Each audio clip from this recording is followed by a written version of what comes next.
Oh, yeah.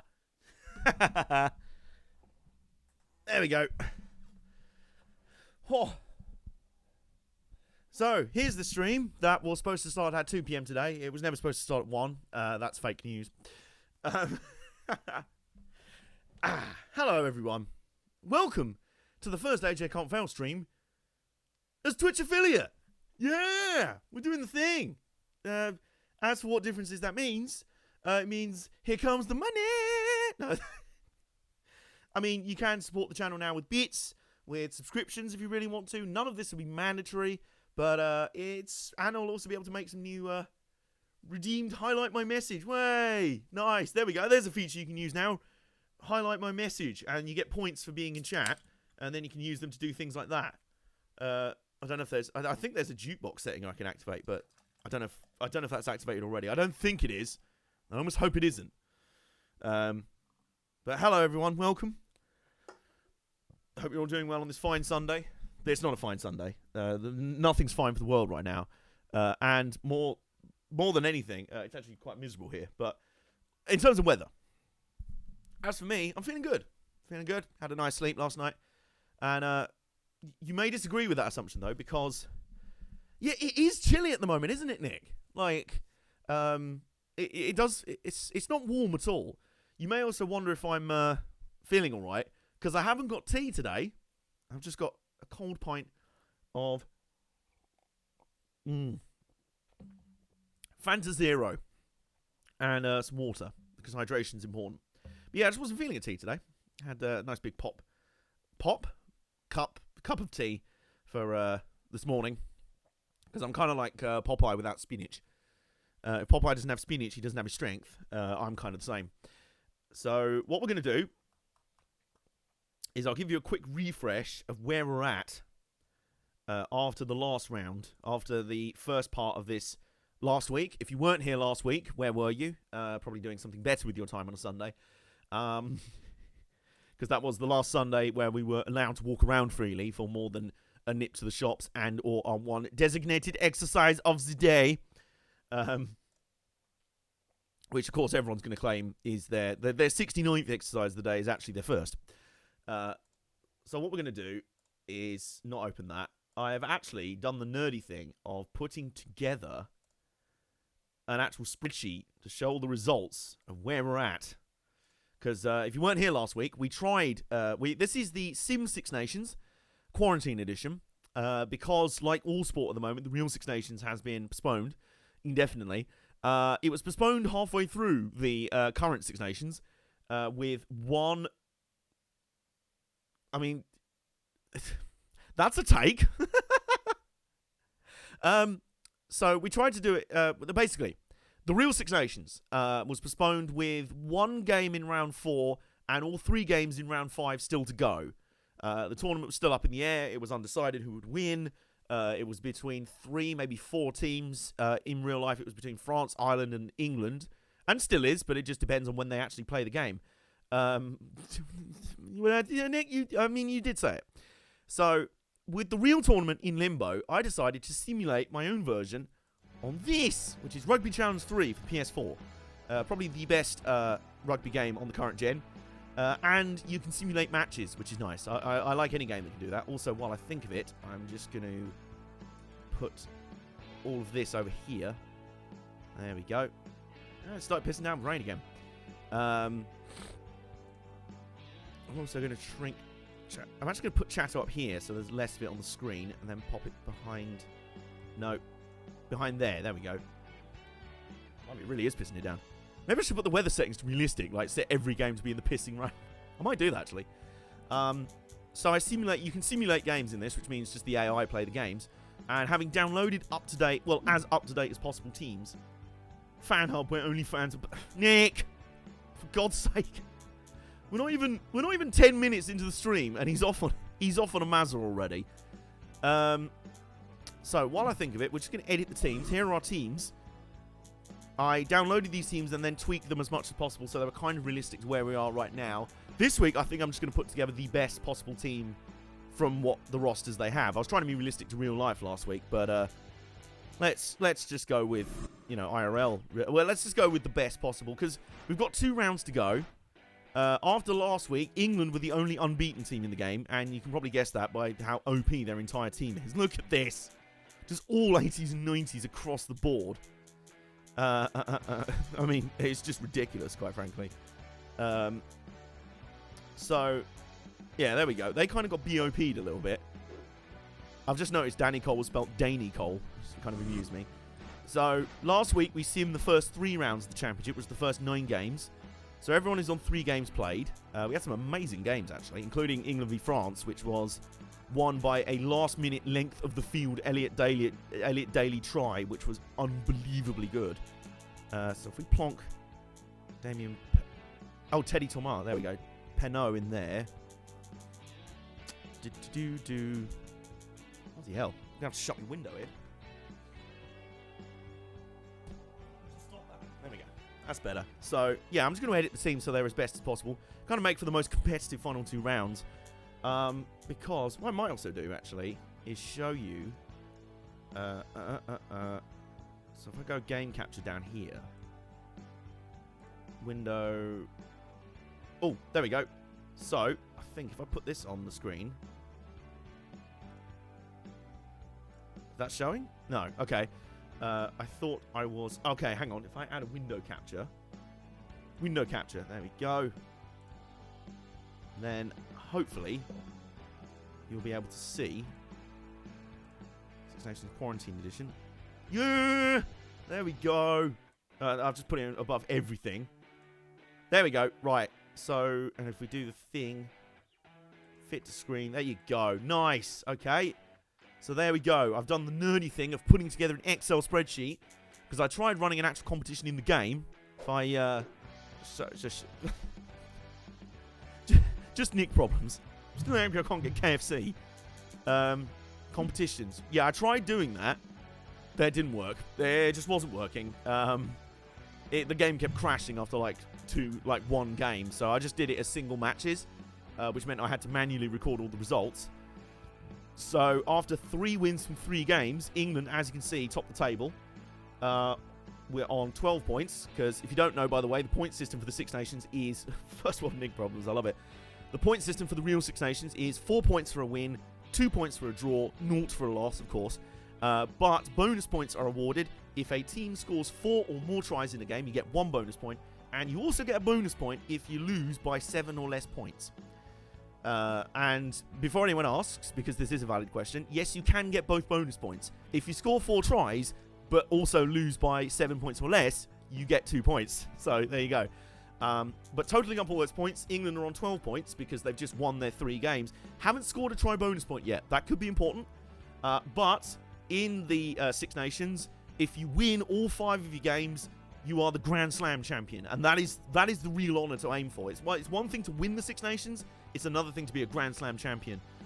England's last Grand Slam IRL was in 2016, and then before that was 2003. Wales have won a bunch of them in the last 20 years, annoyingly. Ireland have won a couple. Scotland haven't won, I think, since 1999. And Italy, we just don't speak about them, really. IRL, France were on to win the Grand Slam this season until they lost the last game to be played before the lockdown, which was against Scotland, of all teams. So now no team can win the Grand Slam IRL, but in the quarantine edition of the 2020 Six Nations, England are still on for it.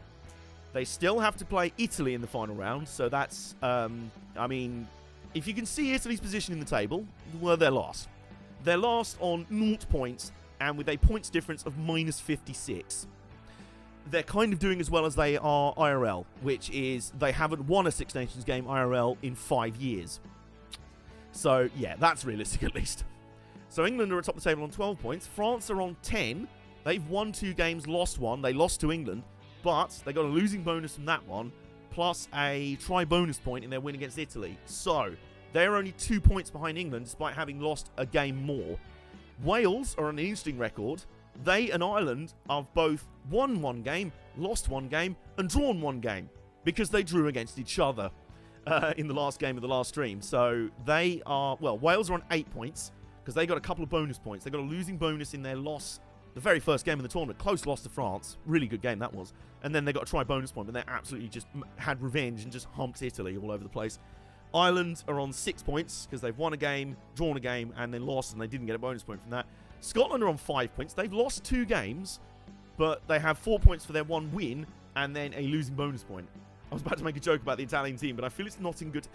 Yeah, with how they're dealing with coronavirus right now... Whoops. I also did the very nerdy thing of totting up which players have scored the most points and the most tries in the tournament so far. So we're keeping tabs on that. As you can see, the point scorers. Dan Bigger, the Welsh fly half, is on 28 points, 2 tries. Roman Intmac of France on 24 points, 1 try. Everyone else, they're all the kickers, so they've all kicked their points, like Farrell on 19 points, Sexton on 16.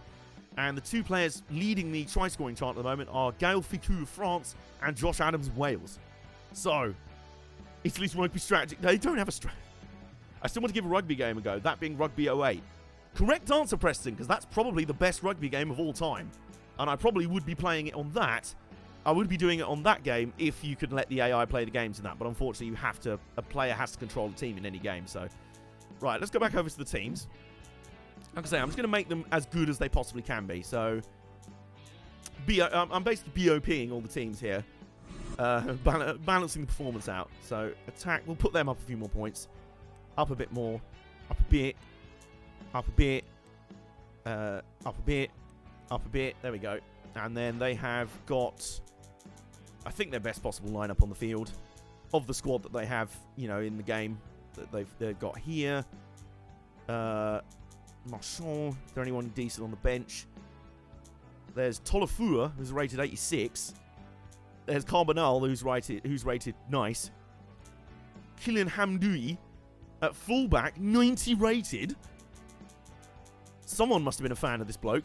And to be fair, Boutier got stepped twice in the last game and got done over for tries for opponents. So maybe it's time he got dropped. So, what's that done to the France team? As they continue their trace. They're now up to 87.5. Okay. So, now Ireland, what about them? See if we can do some tweaks to their attributes. Attack. Defense, they're generally very good on defense. Rucking, they're generally very good at that. Mauling, they're very good at that. Bit better. Yep. Okay, a little bit of tweak there. And then what about their players? So, who have they got on the bench? Tyke Boone has got quite good stats for the second row. So he can replace Henderson there. 82, 80, 86. Only 78 rated Van der Fleur. Murphy, Smith, Carty, Ringrose, Roddick, Carney. We'll put Carney on the bench as well, I think. Yes. No. no, we won't. Who's in the centres for Ireland at the moment? They've got Aki and Henshaw, who are very good anyway, so they're good. I think the Ireland team are about as good as they're going to get, so yep, that's fine. Save those changes. The important one is going to be Wales, because they are pretty much the only way England will not win the Grand Slam in this game, because England's final 2 games are against Wales away and Italy away, I think. And given Italy's poor showing, it's basically up to Wales to stop the shutout. So, we're going to bump up their points a little bit. I'm very nervous about this. We're going to bump those up a tiny bit. Mauling. They're not very good at mauling. So, up. Lineouts. Yep. Going to bump that up a little bit. And then, as for their team, there's one change I know we're going to make. Because Nick Tompkins has been their starting centre IRL. Should probably be rated better in the game. I'll be perfectly honest with you. Where's John... That's not Jonathan Davis. Jonathan Davis. 91 rated outside centre. Very, very good player, IRL. That's very much deserved. And we'll also bung in Liam Williams on the right-wing side. So they now have a backline rated at 89, Gareth Davis. 86, Dan Bigger, top point scorer of the tournament so far. Josh Adams, joint highest try scorer. Hadley Parks, the tube station. Jonathan Davis at 91. Liam Williams at 91. And Lee Halfpenny at 86 rated.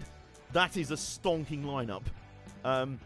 Why did you waste 100 points redeeming a message that said, imagine if John Prescott played rugby? Maybe he did, I don't know. We'll put him in as well. Shingler. Right, so let's see what that does for their rating. If that doesn't bump them up, nothing will. 85.4. Okay. So that's going to be a juicy game, as any England v Wales game inevitably is. Italy, I think it's too late for them now. And it's too late, baby, now it's too late. Let's bump their attack up a little bit. Let's be charitable. Let's give them something, you know. Mauling, scrummaging, they're very good at those. So, yeah, we'll do those. And then a bit more of those. And is... I mean, you spend your points however you want, Nick. You know, I'm not really going to judge. Federico Ruza. Right, I think Sergio Parise, he's not been playing IRL. I think he has to come in now. He's still their best rated player in this game, or in this version of the same. Michele Campagnaro, I think, is injured IRL. But in the game, we can put him in, and he's a very good centre, so he can come in for them. As we continue our BOPing of the team. Padovani, who else is there? There's not really anyone else that's any good. So, the screen is still on the spreadsheet. Okie doke, yes. You can go there. There we go. Right. So there we go. Yeah, I've been making some changes. I've basically been commentating all my changes. So England 88.6, France now 87.5 rated, Ireland 84.9, Italy 79.8, Scotland I haven't edited them yet, so we'll just do that now.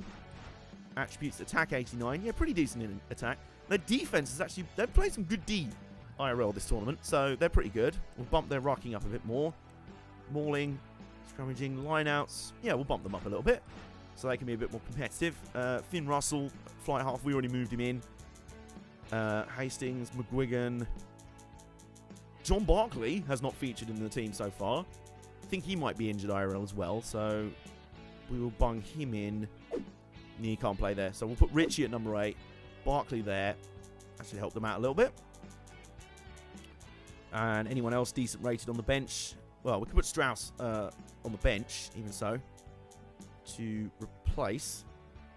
Oh, Ryan Wilson. Ryan Wilson is actually very highly rated. So, Richie, Watson, Watson... I've completely lost the plot there. Is it worth playing Ryan Wilson at number 8? He is 82 rated. So we are going to bring in Ryan Wilson, 82 rated. So, I think that's about... Oh, Greg Laidlaw, who IRL has retired. You can always bring him in. Instead of Ali, oh, for fuck's sake. We'll bring Laidlaw in for an extra point at scrum half. And then we'll sub out Pungos off the bench. And we'll bring in Ali Price on the bench. So Ali Price has dropped to the bench.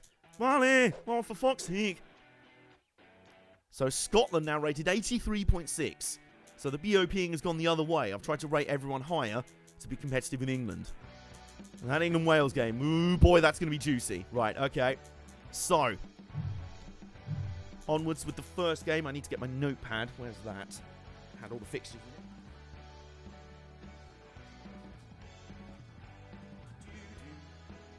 in it. Okay, so, right.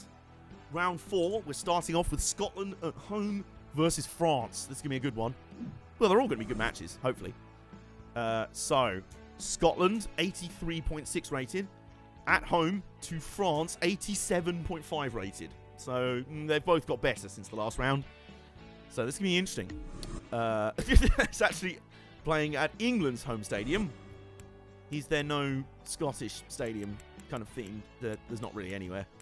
Well, no, that's not really... Yeah. Let's just put home team stadium. Yeah, why not? Pro, 10 minutes, day, fine. Let's have... Hang on. So, right. It's time for some dice rolling now. We're going to use a bit of RNG again. So, there's 3 different settings for the weather we can have. Fine, overcast, or showers. So what we're going to do, we're going to use 1 dice. We are nearly going to twat my own drink all across my desk. Oh my god, that was close. We'll just move that over there for a second. We're going to use 1 dice, and we're going to assign fine to 1 or 2, overcast to 3 or 4, showers to 5 or 6. So if you roll a 1 or 2, it'll be fine, 3 or 4 overcast, 5 or 6 showers. So let's go. Yep. It is 5, so it is raining. Raining in my heart. Okay, there we go. Yay! 8 each with Stitches here. So, just as in time, we're ready to go for the first game of round 4 of the Sim 6 Nations Quarantine Edition. Let's do it to it. I know a controller who's not been assigned to a team, that's the whole point. Oh, yeah. Penguin. You are literally the only person trying to get that nickname going.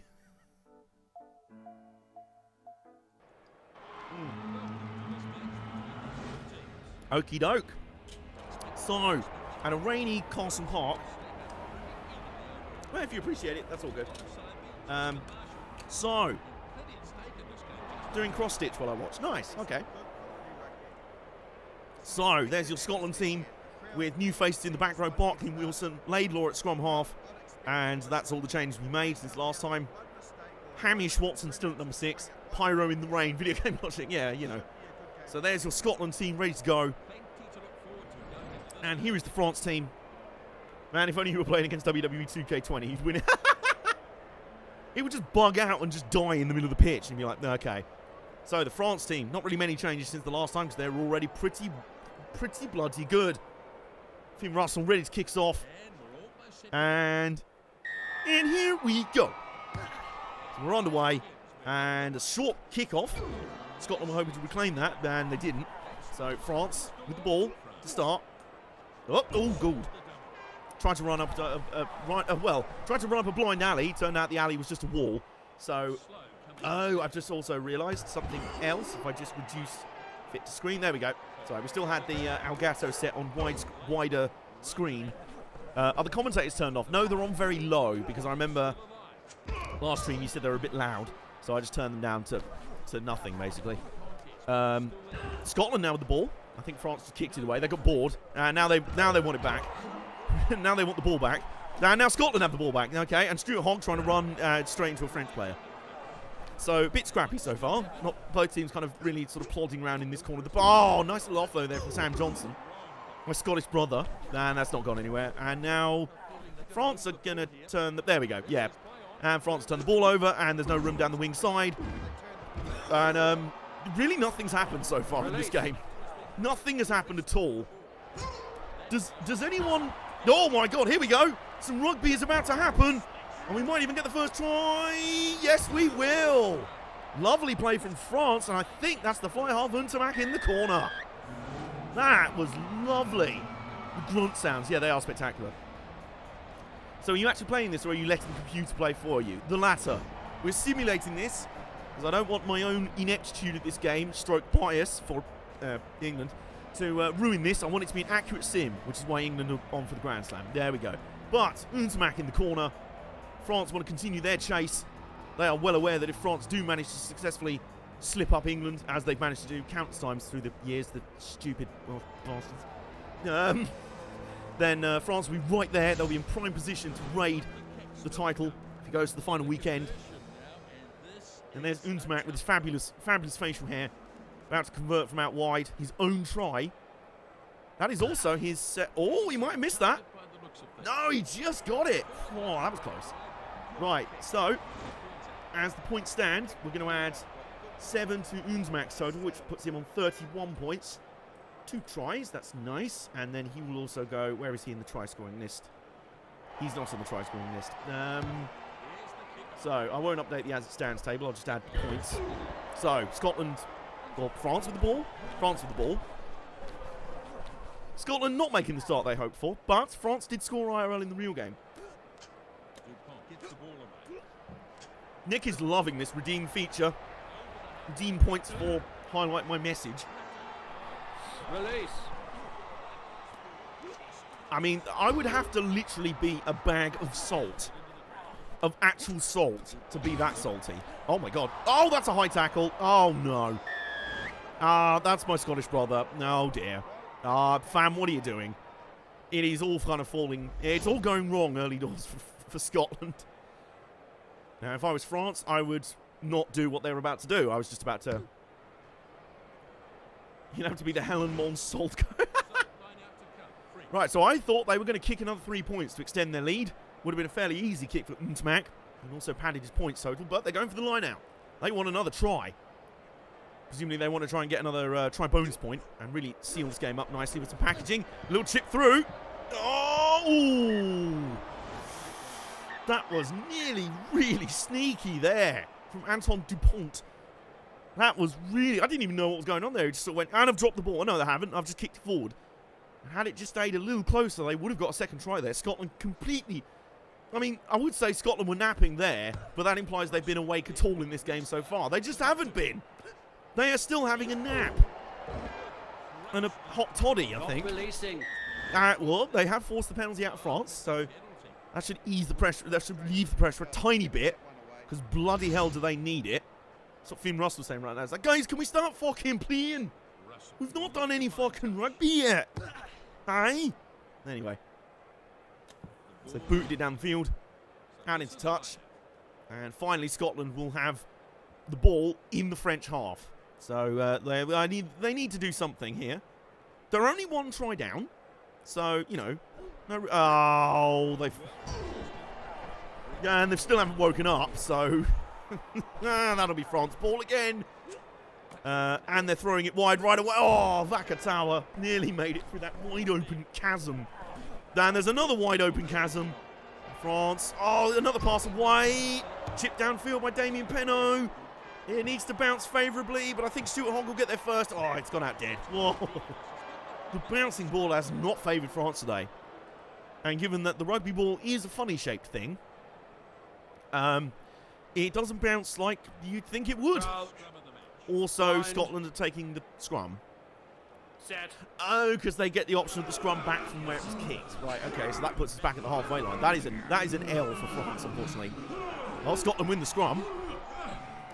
So finally they'll have the ball and a chance to attack, and they've kicked it back.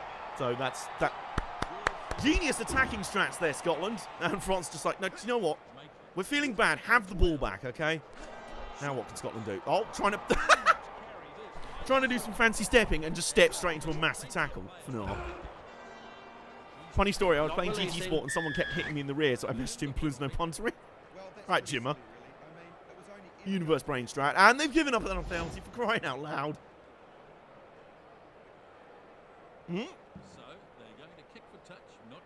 So that's another 3-point kick at goal. France have turned down. So, with how bad Scotland are playing, I have a feeling they're not really going to be punished for their hubris, but it could happen. Well, they've got the line out. They really need to score here. If they insist on taking tries... Oh, what a step, though! What a step and what a try! Whoa! Whoa, that was French flair right up the middle. That was mazy footwork. Blimey Charlie, Gael Ficou, who now goes to the top of the table on his own on the try-scoring table with 4 tries. That's his 4th of the tournament. What's this? Stepping one way, step out of the tackle another, and then Stuart Hogg just nope. In fact, Stuart Hogg didn't tackle him, he just shoulder barged him over the line. He helped him over the line. Stuart, that's not what you're supposed to do. Well, France finally rewarded for ignoring all those chances to kick the goal. And I feel like Unsmak, given it was right under the posts, Unsmak's going to add another 2 points to his record, which is going to go out to 33 for the tournament. And there we go. Nice. Despite the fact the buzzer sounded just as he kicked the ball. Didn't faze him at all because he's French and he was just like, yes, you think I'm joking. I mean, my accent's shit, but you should see him IRL. He really is just absolutely just not fazed by anything. So, some areas of improvement needed for Scotland. Those areas of improvement being everything. Goodness me. France lead 14-0 at the break, and they may as well have been playing against actual cones so far for how much resistance Scotland have offered. I think unless there is some sort of dramatic awakening of the spirits of, I don't know, the spirits of Bannockburn in the second half, I think France are going to go to the top of the table for now after this, until England play in a bit. Sam Johnson, though, breaking up the middle. They've got some good players, Scotland. They've not been awful. Well, they are 5th out of 6 teams. Oh my God, that's a good pass though. Oh, hello, little break up the middle. Is that Ryan Wilson, Johnny Gray?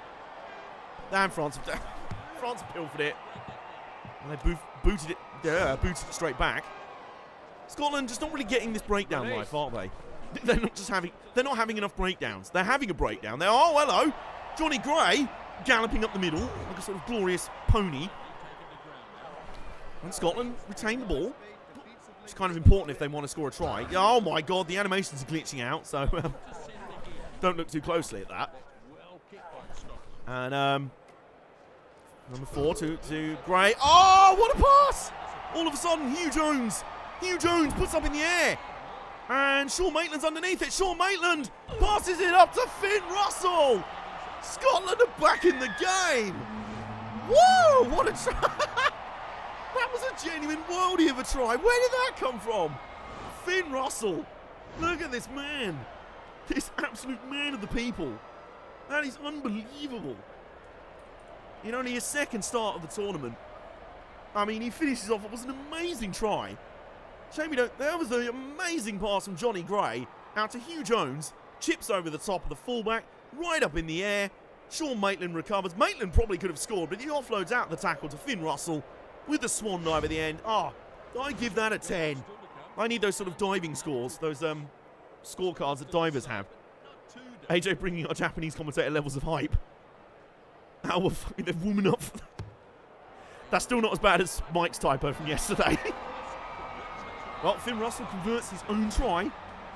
So that puts him on 9 points for the tournament in 2 starts. And suddenly, Scotland are in the game again. Well, blimey and indeed Charlie. I don't really know who Charlie is, but he has just said blimey. Because that was something else. So, France will restart, and they will not regather it. Scotland will get the ball. Right, if Scotland can repeat their upset from IRL, I will. Oh my god! Finn Russell is through. Offloads to Sam Johnson. Long pass to Hugh Jones. Oh, Maitland was there. Oh my word. France are having a bit of squeaky bum. This is major squeaky bum time now from France. My god. Scotland will suddenly become vintage New Zealand. Maitland, oh, put into touch. Is there women's rugby in this game? Unfortunately not. I'd love to see them add that for the next game. That's part of the reason I'm tempted by FIFA 20, because they have the most extensive library of women's football teams in there. Anyway, France with the line out in their own 22.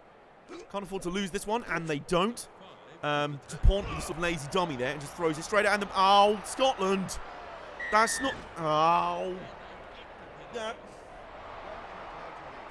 Is that my Scottish brother? I think it is. You've been warned already for this in the game, mate. What are you playing at?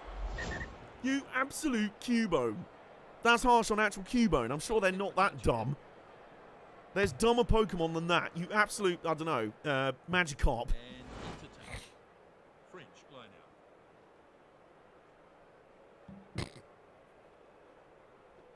It's going worse than the Cavs. Is it worse? Because at least Scotland had hope for a moment. Oh, but they've raided the line out, though.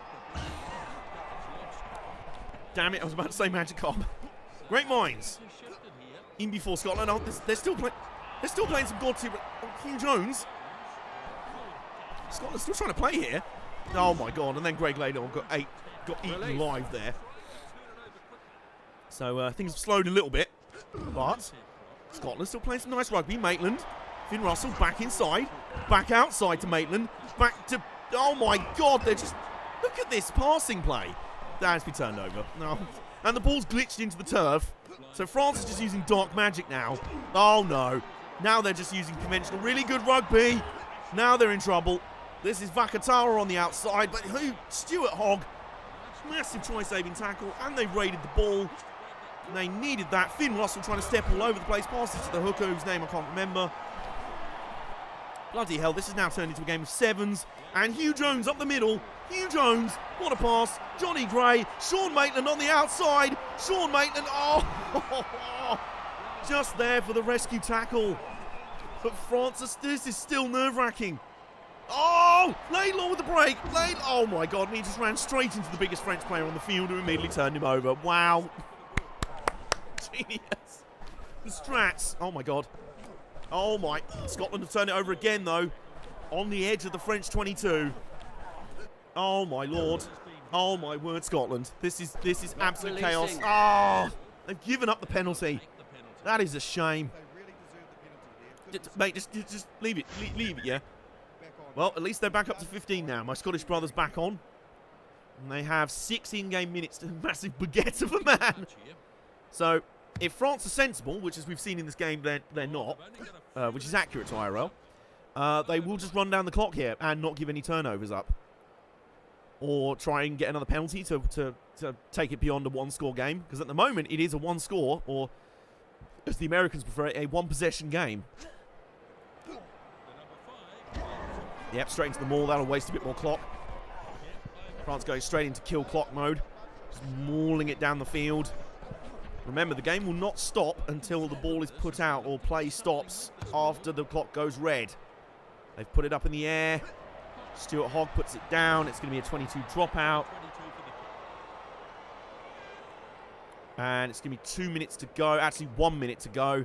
This is actually quite clever because this basically forces Scotland to kick it straight back to France. So, one possession. They're using dark magic and demons. Some of the stuff we've seen in this game, it wouldn't surprise me.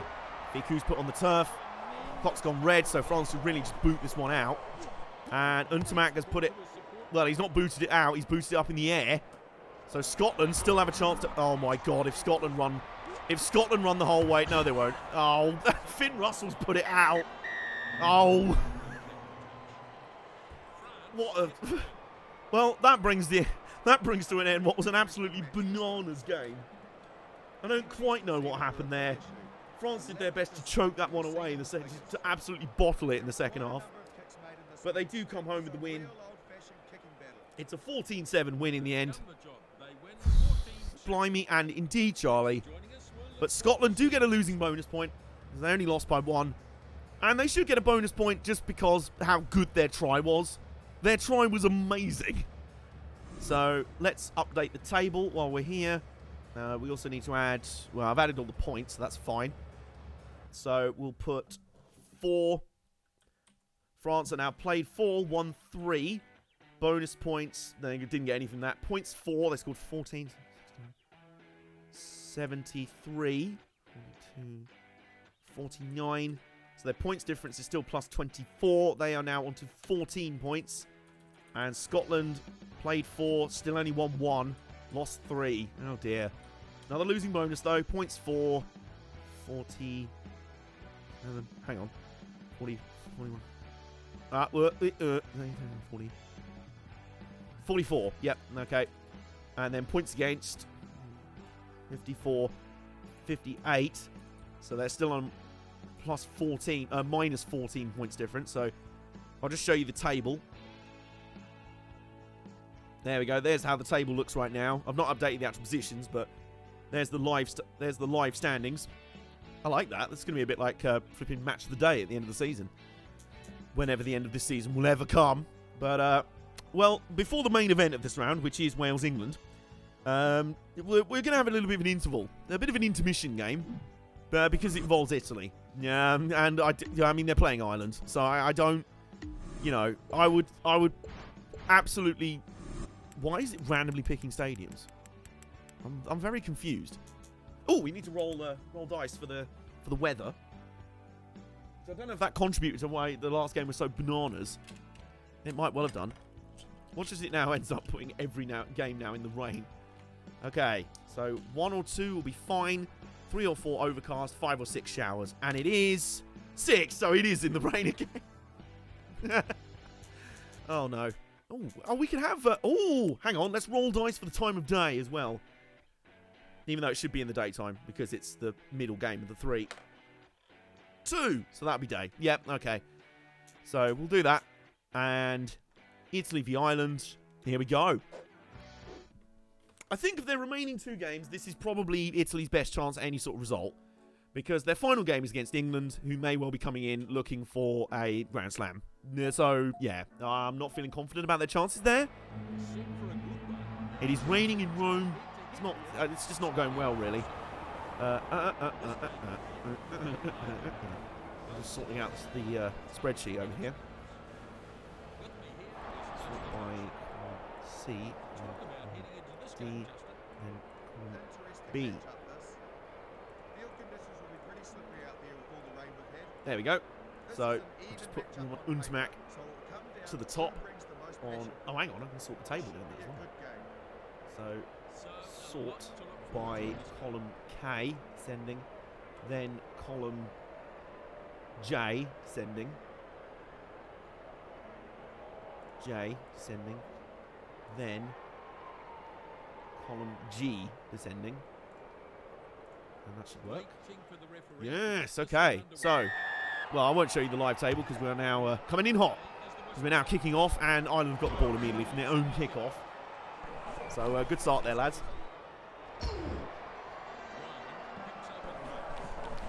They do have a player called Ferrari. Sexton, out wide to the number 4.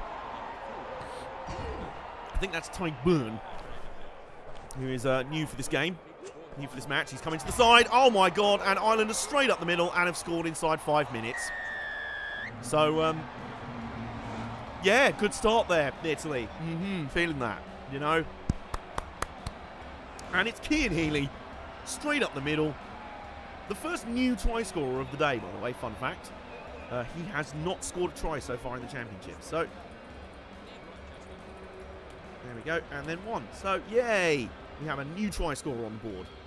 It's always nice. You know, you love to see it. Especially with a big unit as well. And there we go. Yes. So, there we go. Cian Healy on the try scoring chart. Nah. And Italy just completely didn't bother defending that at all. GG. Yeah, basically. Sexton with the conversion right in front of the post. If he misses this, then he's an absolute toolbox. And he's not an absolute toolbox. So, yeah. Good start, Italy. They're really good. That now puts Johnny Sexton on 18 points for the tournament. Just 1 behind Owen Farrell as it stands. But Owen Farrell still has to play later, of course.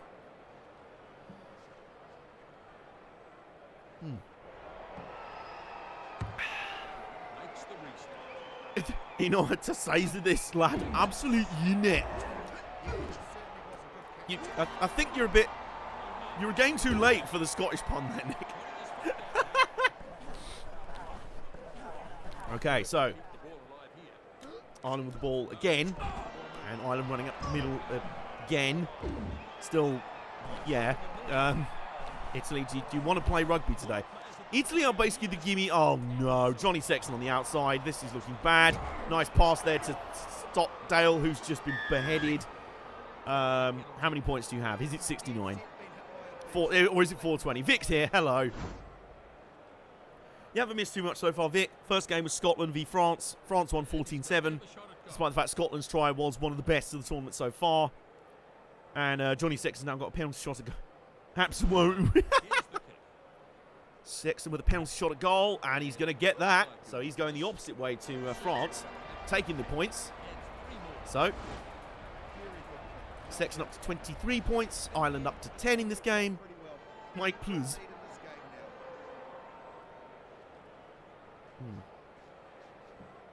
So, Italy. When do we need to have an intervention? Probably the intervention should have happened before the start of the tournament, I'll be quite honest. Johnny Sexton just went, why'd you give the ball to me? So they just went, oh, fuck it. Just hoofed it downfield. Feck it, I'm bored. And Italy finally have the ball for the first time in the game. Which, you know, is nice. Release. It's about time. Do they have a scrum half? No. Oh, but hello. Suddenly, number 7 up the middle. I think that's Negri.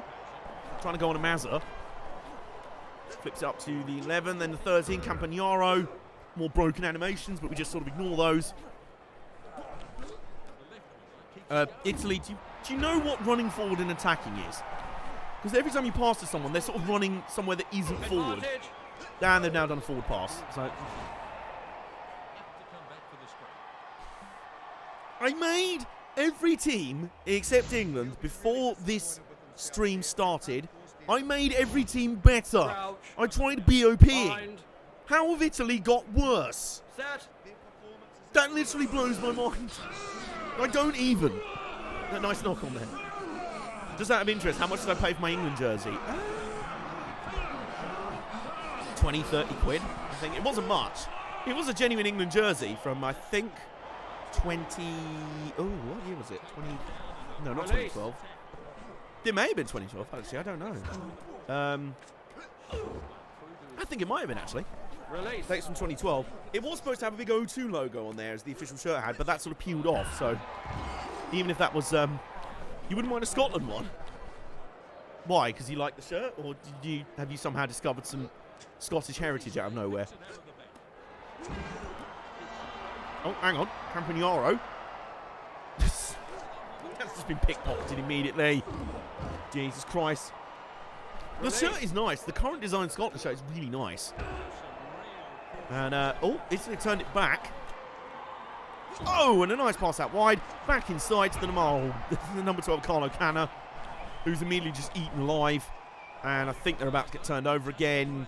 Yes, they have. This is just, I mean, Alexa played Despacito because this really is so sad. Cian Healy's off on another Mazza. Lovely offload over the back. One more pass should do it. That's Ringrose. Oh, he gets put into touch. Was that Ringrose? I think it was.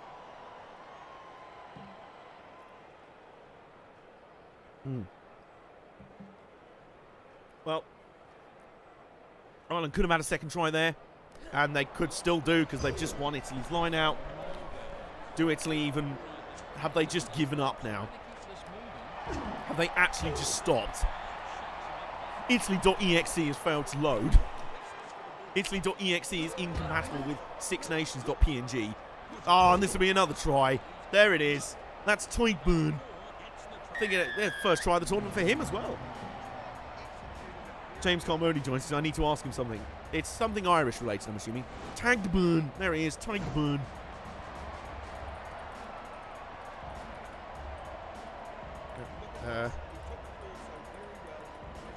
So, 2 new try scorers in the tournament for Ireland.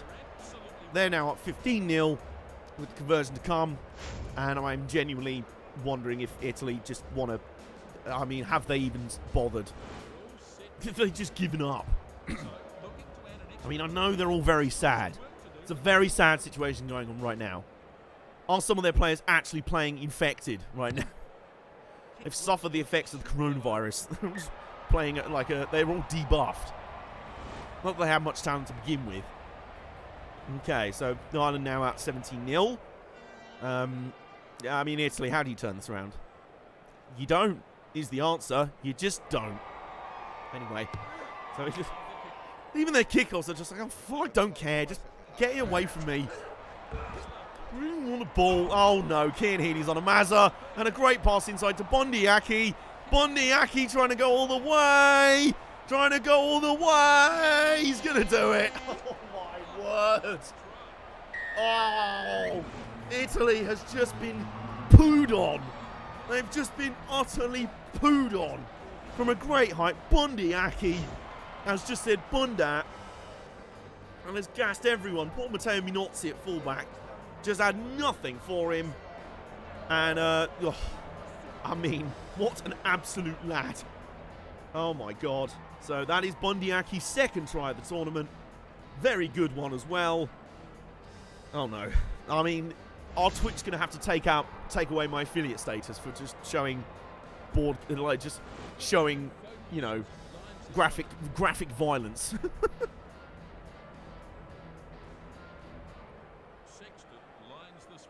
And Sexton with the conversion. And there we go. That's a very, well, a productive first half, we'll say, for Ireland. I mean, they're going in 24-0 up. The Italian players are just, they almost look hungover. They're just like, oh.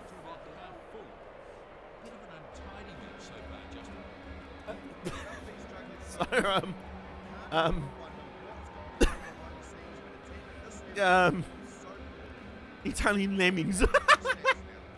Right, the less said about that stat screen, the better from an Italian standpoint. Reminder that if Ireland score a fourth, they will get a try bonus point, which will be useful in keeping them in sort of contention. My PS4 has just installed an update for Crash Team Racing Nitro Fuel, so that's very nice. Meantime, Italy have the ball. And they're just going to... They don't even want the ball. They literally don't want the ball. Murray just hoofs it downfield. I don't think Ireland want it either. They're just trying to give it away out of pity. Okay. Oh, the number 11. Oh, my... What the hell? Oh, the fullback coming over. Oh. Ringrose getting back with the cover tackle. That was that nearly Alexa play? No, it's not Esposito. Esposito is number 14. 11 is Bellini. He nearly ran all the way through Ireland there. was just brought down. Now Italy have an attacking platform. So they start the ball deep in the Irish half, and they're going to get a try. Please put it down. There we go. But hey. And I think that's Michele Campagnaro. Another first-time starter for the tournament today. And they're on the board. Michele Campagnaro. Michele Campagnaro. A great name as well. Campagnaro. Great name. So, well, I mean, they're not back in the contest. Let me know if you want to race on Crash Team Racing. I will let you know, actually. I need to play a bit more. I'm actually enjoying rugby. What is this? You're allowed to, you know. And plus, the version of rugby in this game is entertaining. The gameplay sliders I found for this game have really helped. The game is not realistic per se, in terms of the animation stuff. Yes, Vic, you may have noticed Nick is enjoying highlighting his messages. Highlights of his highlighted messages include, imagine John Prescott playing rugby, and that's it, really. So, we go hard 24-7, because that is the scoreline. And, yeah, Italy not really back in the game. I think it's unfair to say that. But they're on the board. They're going to avoid... They're going to avoid a kneeling. And, that's good, you know, that's nice. Ooh, Alexa play Esposito. He's kind of not done anything there. But Italy with the ball. Campagnaro trying to break again. The try-scoring hero is... He's in agony. There's no question about that. I mean, what do you even say? Looks like he's going to have to come off. Their literal best player, their try-scorer, is immediately just murdered in the very next play. And now this man, Jaden Hayward, with a great big beard, he's come on. And, I mean, it doesn't get any easier. We get Fs in chat for it. It's just not getting any easier. Can they at least win their own scrum? Can they at least win their own scrum? Can they at least win their own scrum? Can they at least win their own scrum? Yes, they will. They will win their own scrum. So at least they'll keep possession for now. Oh, lovely pass. Out to the new man, Hayward. Oh, one more pass there would have put Bellini away down the left-wing side. That's not a bad first touch from Hayward. Oh, and suddenly up the middle. One of the second rowers galloping down the... And then he just runs backwards. Okay. That's not really the way you're supposed to be going. But Italy retaining possession. And now it's thrown wide. Oh, my word. Is it going to be? It's going to be Alexa play Esposito. Oh, yeah. Alexa play Esposito. Because he scored it. That's his second try of the tournament. Ah, on yourself. Well done. Where is Esposito? Where is he on my try-scoring list? There we go. Up to 2 now. Tommy Allen up to 17 points, and then he'll have a conversion in a minute. So Italy, all of a sudden, scored 2 tries in the second half. And this conversion to make it still a 2-possession game for Ireland. So Ireland, not real much reason yet to panic. They are still 2 scores ahead. So, Italy playing some good stuff in the second half. They've kept... Amazing what happens when they actually have the ball for a bit. You know, how about that? Tommaso Allen up to 19 points for the tournament. And Italy, they're in range for a losing bonus, which would still be their first point of the entire tournament. I mean, that's what we've got to be cheering for here, really. Just for Italy to get something. The way they're going, they could sniff a try bonus. Hayward. Oh, lovely pass. Out to Bellini, who's beaten the tackle. Oh. And a huge tackle and a turnover for Ireland. That was crucial. That was crucial. Bellini nearly made the break there. But Italy have turned it back. What the hell has happened to Italy in the second? They've come out. And all of a sudden, like, now, do you know what? Oh, and they've thrown the intercept all the way back. And now Tide Furlong's got the ball. And, oh, no.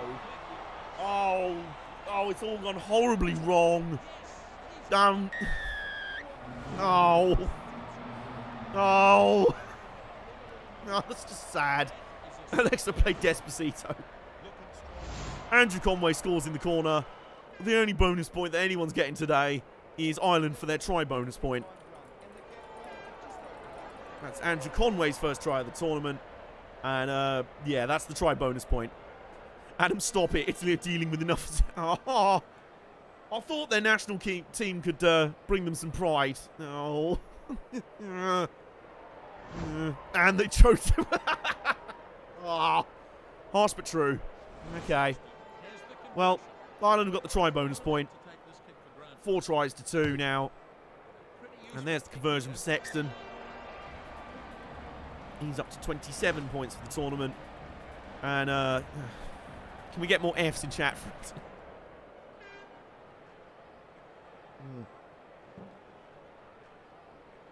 Also, my lips are really dry. I'll sort that out after this game. So, I mean, there is nothing left for Italy to play for now. This is nothing. This is nothing.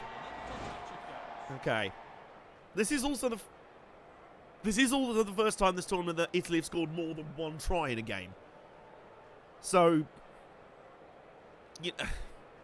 I mean, this is a desperate scrabble for any sort of consolation, really, for Italy. They've not even had any consolation prizes. They're still not going to get any points out of this one. Oh, Hayward, though. Hayward on the outside. And it's gone straight to touch. Yeah, GG. Okay. I mean, his great big bushy beard. My hands are dry and sticky. Oh, man, mine too. Have a look at them knuckles. They're like the Sahara Desert on there. But, believe it or not, that's because I've been washing my hands so much. If you're actually constantly washing and drying your hands, it ends up drying the skin out. Oh, no, no, Ireland, don't do it to them. Oh, Ireland, please. Okay. Nice try-saving tackle there on the Stock Cube. Dave Stockdale. So, yeah. I mean, there's 2 minutes to go for Italy to avoid any more pain and suffering because they've had quite enough of that in 2020. And I'm just talking about the rugby, really. Oh, no. Well, Alexa play Esposito. We did get that. We did at least get Alexa play Esposito. Tommy Allen with the break as well. Oh, and then he just gets murdered. Oh. Just brief moments of beauty and then a murder. That's kind of been Italy's story today. It's not been good. Oh, dear. Okay, well, at least they could get something in their final game against England. Oh, Sergio Parise, though, with the pass out wide. Are they going to get a score with the final play of the game? Yeah, they are. There they are. There we go. Matteo Blini scores in the corner, and they will finish with the 3rd try. Unfortunately, it basically means absolutely nothing. Matteo Blini scores, though. And that's nice. I mean, that's something. They have something to celebrate. They don't have much to celebrate at all. So, that should be another 2 points for Tommy Allen. That'll be, I think... who are we looking for here? Matteo Bellini. Yes, that'll be Bellini's 2nd try of the tournament. So that's both the try score. Both Italy wingers are now on 2 tries for the tournament each. And they still lose by 10. you kind of hate to see it, I'll be honest with you. But that is still Italy's most points in a single game in this tournament. Tommaso Allen up to 21 points. And Ireland still win 31-20. Can you imagine if they hadn't given up that try, that incept try in the middle of the second half? That final play would have been... well, they still would have lost by 3. What am I on about? Oh, my... I give up. You know, I just give up. I give up trying to find hope with this Italy team. There isn't any. Okay, let me just update my Excel spreadsheet here. And then... oh, no, hang on. Column C, then column D, then column B. So, there we go. Johnny Sexton now up to 3rd on the point scorers list. Tommy Allen up to 4th. And let's update let's update the table quickly. Ireland played for 1-2. Bonus point 1. Points for... they scored 31 points in that game, so 71, 72. And points against 21. 68. 69. Nice. Yeah, okay. So 7, 8, 9, 10, 11. They now move to 11 points. That's quite interesting. And Italy... yeah. Points for 21 up to 51. Points against 96, 16. Well, 117. You know, I mean, let me just sort the table for you. sort the table. Column K descending, then column J descending, then column G descending. There we go. So if I'll just show you the table, the live table as it stands. There it is. There's the table as it stands, with England and Wales still to play in round 4. France lead on 14. Ireland move up to 3rd with that result on 11 points. And that's just, I feel like I've done enough talking about Italy now. Let's stop. Okay, and now it is time for your main event of round 4. This is the game that I dread every year in real life, because it is the most stressful, the most intense, the craziest. It's England v Wales. Oh dear. Oh dearie me. And this could pretty much decide the championship right here, because if England win, do you really see Italy beating England in the final round? I thought so. So, if Wales beat England here, it blows the tournament wide open. If England win, they've basically won the championship. Let's mother flipping do this. I'm so nervous. Okay, we need to decide the weather conditions and the time of day. So, roll the dice for the time of day. That'll be 2. So it'll be day. But fuck it, I'm just going to put it at night because, you know, it's evening. Fuck it. And then the condition will be 5. So it's raining. It's going to be raining the whole weekend. Okay. Here we go. Pray for my sanity.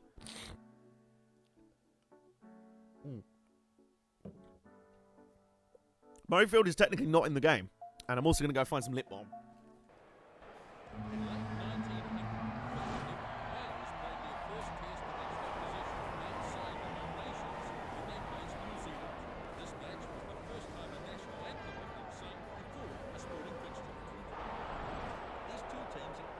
There's the rejigged Wales team. Gareth Davis at scrum half, Dan Biggar at fly half. The tube station, Hadley Parks at 12. Jonathan Davis in at 13. 91 rated Liam Williams at 14. Josh Adams, the second highest try scorer in the tournament so far at 11. I'm very nervous. There's the England team. They've just crushed everything in their path so far, including Elliot Daly, the scorer of that amazing try. My boy Tom Curry at number 8. And, well, I mean, this is, as they say, it. Murrayfield, I don't think, is in the game. The unfortunate thing about this game is that even though it's much better than the other rugby series of games, the other rugby series of games has all the licenses. So this is kind of the Pro Evo in that respect. Oh my God, Wales have started like the runaway freight train. Gareth Davis with the ball in centre field, pushed wide now. Oh my God, that's Wainwright galloping down the field. He passes it on to the tube station. The tube station, is he going to be caught by Elliot Daly? He's not going to! Oh! He scored 2 tries in this tournament, and they're both utter worldies. Hadley Parks, the tube station, with the first try after about a femtosecond. Blimey, this game has kicked off at the speed of light. It was all from the break from Wainwright. Got it on the outside to the tube station. And Elliot Daly, I thought he'd have the speed. Hadley Parks, the tube station, has been absolutely just... He's decimated Daly on the outside there. So that's a second try of the tournament for Hadley Parks. If you remember, he scored an absolute worldie of a try against France in the very first game of the tournament. So it's been a good one so far for the tube station. And Dan Biggar with the conversion. And me throwing things around. Oh, he's missed!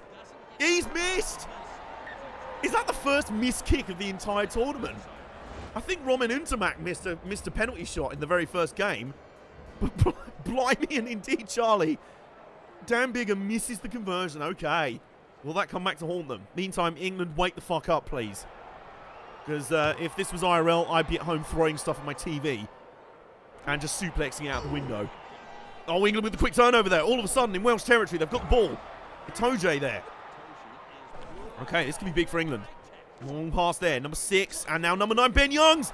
Ben Youngs. Oh, back. Oh, what have you done? Oh, my God. No. Oh, the ball. Oh, my God. What is going on? Oh. Who was that donkey? Is there a way to disable the points thing? No. Just don't use it that much. Okay, so Wales at the scrum. Oh, England should have had another their first try of the game there. Dropped with the try line waiting. I think it was Courtney Laws that dropped the ball. But if they can keep Wales pinned down here, they might be able to get the ball back. They're threatening a turnover. They have got the turnover. All of a sudden, George Cruz trying to go on a Mazza. England laying siege to the Welsh line here. That's Ford. The ball. Still, I think Wales are going to get the turnover back here. Oh, this is an intense battle so far. And Hadley Parks, the tube station, pumps it down the field. And out for a line out. Well, this game hasn't disappointed so far, has it? Yeah, you look smug there. He's got the Jeremy Clarkson winning face. I mean, he's had a pretty good game so far. He's scored a worldie try, and he's just saved Wales there from conceding a try down the other end. Well, helped save them anyway. Okay, England with the line out in about halfway. Ford. To my boy Curry to Underhill. Out wide to Tuolangi. Gave the ball a bit too early to Anthony Watson, but nice step. Pass back to Underhill there. Nice little attacking play there from England. They just need to keep the ball now. Pass back inside to Owen Farrell, who just gets eaten live. And is penalised immediately. So that was everything I said not to do, England, you plebs. This game is realistic. It's just as stressful in the game to watch. Oh, man.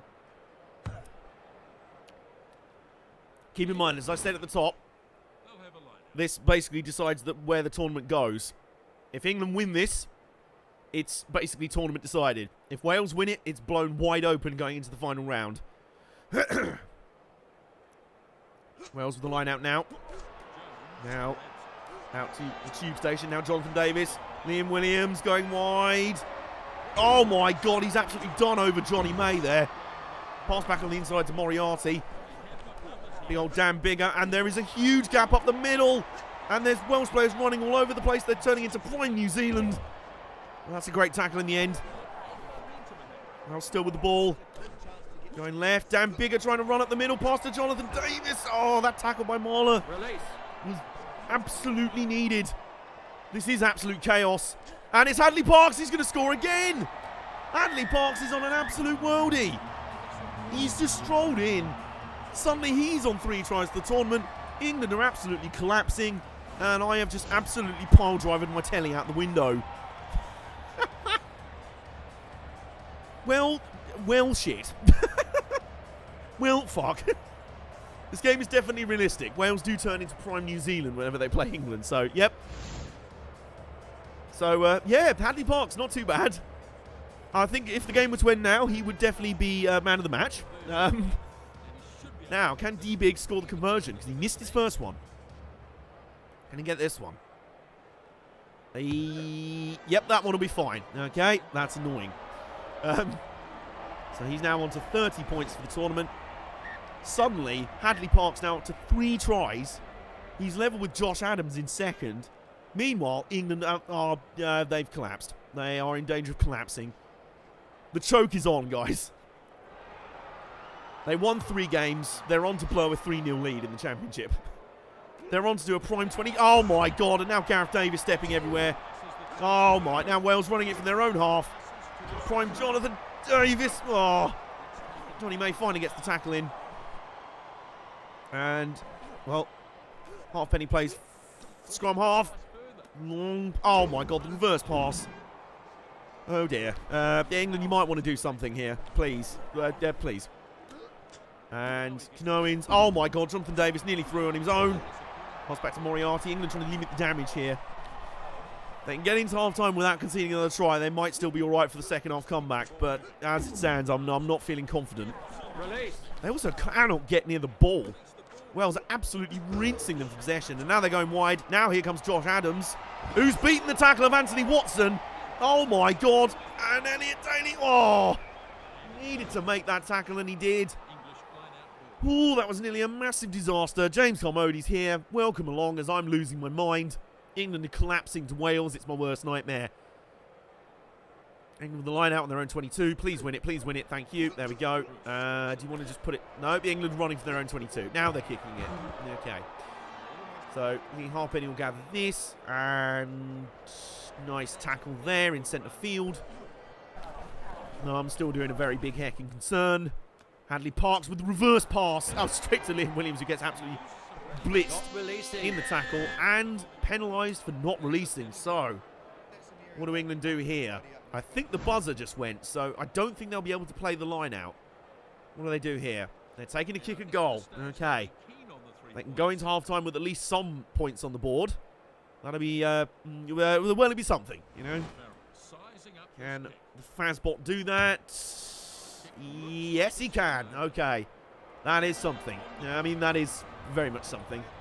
So, that takes Owen Farrell up to 22 points for the tournament. England on the board, but, no, I mean, it's not looking good. They're 12-3 down. Wales have had 82% possession. Jesus Christ. Okay, into the second half then. With a reminder, once again, that this game could basically decide the entire tournament. If England somehow come back to win it, they're as good as won the tournament.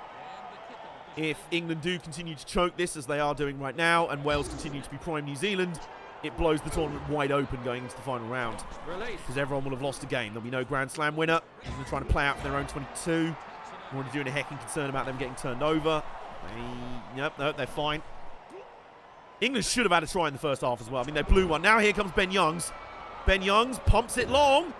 And there's some England players chasing after it. Who's going to get there first? Oh, Josh Adams is back there. Josh Adams is back there and he saves Wales. Oh.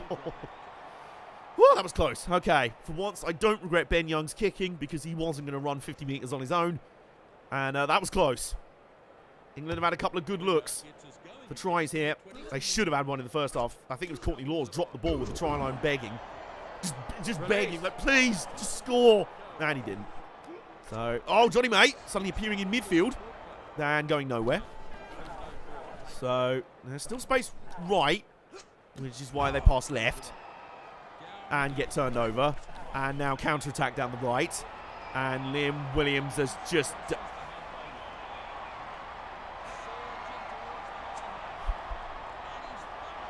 Just kill me. Just someone just kill me. Just end my life. Hello, darkness, my old friend. I've come to talk with you again. I really fucking hate supporting England. Because they're so fucking shit.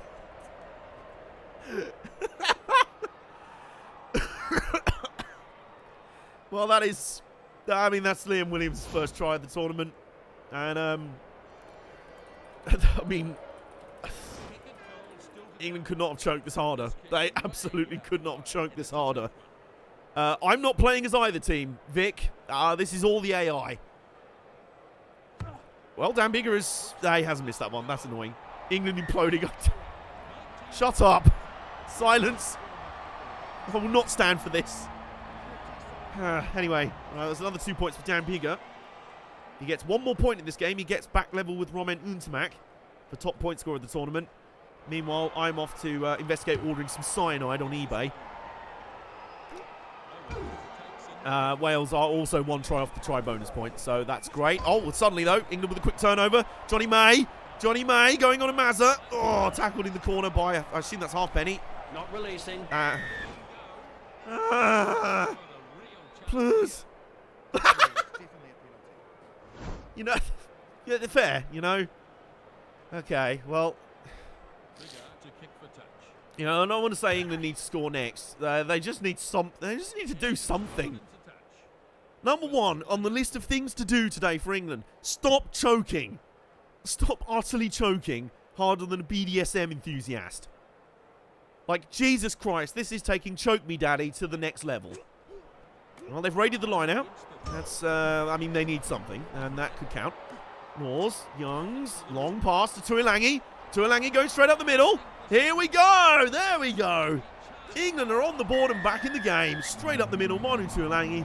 There was no stopping that man. Who I think has already scored a try so far in this tournament. Has he? I feel like he has. He's not showing on the try-scoring list. I swear he'd already scored a try so far. But never mind, he's scored one now. And he couldn't have chosen a better time to score it, to be honest. It's about the Super Bowl that the Rams lost still crushes my soul. over a year ago. Mate, the IRL in 2013, England were on to win the Grand Slam in the Six Nations, and we went to Wales for the last game, and we choked so hard, we lost by 30 points to 3 to Wales in Cardiff, and we lost so badly that we didn't even win the title because Wales then won the title on points difference. That is probably the most crushing sporting memory I've ever had in my life, and I still have Vietnam flashbacks over it. Either way, England are doing slightly better than that day. They have 20 minutes. They still need 2 scores. It's Wales 19, England 10. And if they can claim this restart, which they have, straight up to Itoji, now to Marler. Nice play straight off the bat. Release. The Henri hand, oh my god, yeah, I can imagine. Oh, hello. Nice passing back and forth. Nice little zigzag strat. Nice offloading if they can go wide. To Alangi, straight up the middle again. To Courtney Laws, who's just been beheaded by Jonathan Davis. Oh no. Oh no. Well, this has been a problem for Wales in this tournament. They've had at least 1 yellow card in every single game of the tournament for high tackles. And they've just got another one. So, that's okay. Is this what blows the game for Wales? Well, Owen Farrell's kick into the corner, because the penalty was right on the halfway line. That would have been a different kick. Josh Adams is threatening to 1v1 one of the England players. I don't know what he's doing there. But England with the line out now in the Wales 22. They need this and another score. They need a try here, and then any sort of score. And they've got the line out. Play it straight away to Ford. Out to Tom Curry. They're going wide. It's Tuolangi again. Back on the inside to Owen Farrell. Back on the inside. Under the post. It's George Ford. Oh, my word. The comeback is well and truly on. Jesus Christ, I'm nursing a semi. Blimey, and indeed, Charlie. That's George Ford, his second try of the tournament. I'm losing my voice. It's not even real, AJ. It is still real to me, damn it. Ford under the posts. That should make for an easy conversion. Wales are pulling a PSG. What specific example are you referencing when you always mention that PSG are the kings of choking? Or blowing a lead? I presume I don't mention them. Oh no, the Rams lost that really boring Super Bowl, didn't they? Who was it who blew that lead in the Super Bowl a few years ago? Like, to meme levels. 28-3, whatever it was. Oh my god, guys, it's a 2-point game. It is now a 2-point ball game. I'm scared. Yeah. Owen Farrell up to 26 points for the tournament. Oh, the Falcons. Yeah, the Atlanta Falcons, that's it. 11 minutes to go. Wales with a man down after their... I've run out of the amount of yellow cards they've got in this tournament. I've lost count. If England just need any kind of score. A penalty kick, a drop goal, or a try would all do it. They're trying to play for the try. Oh, my God. Oh, is it coming? Oh, on the inside. Ah! Nearly went left of the field. Oh, my word. Wales are choking this so hard. Up the middle goes Jamie George. Long pass. Ah! Waller flipping knocked it on, you pleb. Oh. No. I can't take this. And the ball are already claiming a few victims. Oh, they've only got a few minutes to Okay, so Jonathan Davis is back on. Got a player returning in, Nisbo. So they will be back up to 15 for the final 5 minutes. Oh, dearie me. This is stressful. This is stressful. England win the line out at least. They're going to a maul. And they're doing quite well. They're getting ground off this maul. Very nice. Shunting it along rather nicely. Gets up at the base. Oh my god! Oh, why? Farrell just dropped like the easiest pass he'll ever pick in his life. Now the pendulum of choke has swung back to England. Okay, well, 2 minutes to go. And this will basically be the last play of the game. It's Wales' ball. Can England turn the scrum? Doesn't look like it. Wales have secured it safely. The clock might even go dead. It is now dead, so they just put it out. No, they're playing for another try. They are playing for another try, are Wales. Slightly risky. Because if it stays in, which it has, England could turn it over, which they...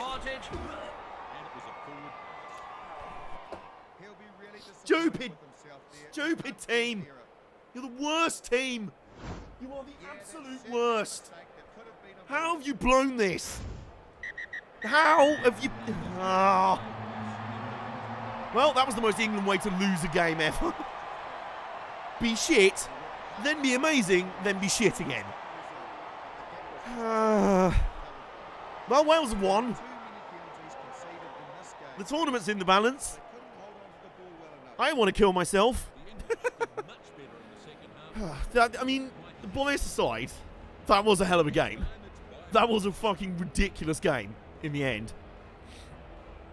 And it's only by 2. England will get a losing bonus out of it. So, now we're in a situation where France have beaten Wales, Wales have beaten England, England have beaten France. So what in the name of the holy Jesus is that going to do to the table? So, England being handed the L for the first time. They scored 17, so 59, nice. 76, yep, okay, and then 45, 64, and points difference down to 12. They will go up to 13 points because they got a losing bonus, there we go. And then Wales, what does this do for them? That's their second win.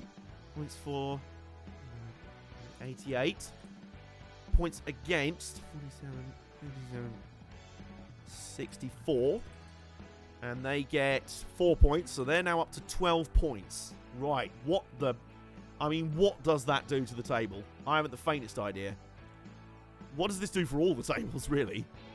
And then column, C and column D. I'm just sorting out my stats here. It's all very important.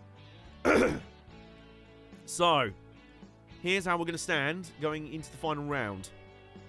Here's what it's all going to look like. Big old mess, basically. So, let me show you the point. These 2 chokes. Oh, right, okay. So the PSG chokes I referenced. Losing 6-1 to Barcelona after having a 4-0 lead from the first leg. And then blowing it at home against a shit Man United that had 10 players out despite having a 2-0. Oh, my God. Those are some brutal chokes, I'll give you that. Right, so here's how the table stands going into the final round.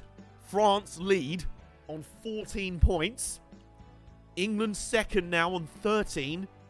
Though I haven't actually sorted the table, so it's not in the right order. Hang on. Let me just do the sorting thing there. Sending, then we do J. So points difference decides any ties. And then I think bonus points decides the next tiebreaker. So we'll go with that. Right, so there we go. There's your table. 3 goals in injury time. Wow. I mean, that's a choke. So, France lead on 14 points. England now second on 13. Wales now third on 12. Ireland now fourth on 11. This is literally like IRL. In fact, no, actually, IRL, there's only really 3 teams that could win it if and when it ever gets resumed. But we're now going into a final round where any of 4 teams could win this flipping championship. So, okay, we're going to have to do some maths here. Oops. What sort of permutations are we looking at? Well, here's the thing. England should beat Italy with a try bonus point. So that should be 5 points. So they should finish on 18 points. If that's the case, France will have to match their result with a try bonus point to win on 19. If they win without a try bonus point, they'll be on 18 and it will come down to points difference, which at the moment, France are much better at. But England still have to play Italy, so that could inflate rather a lot.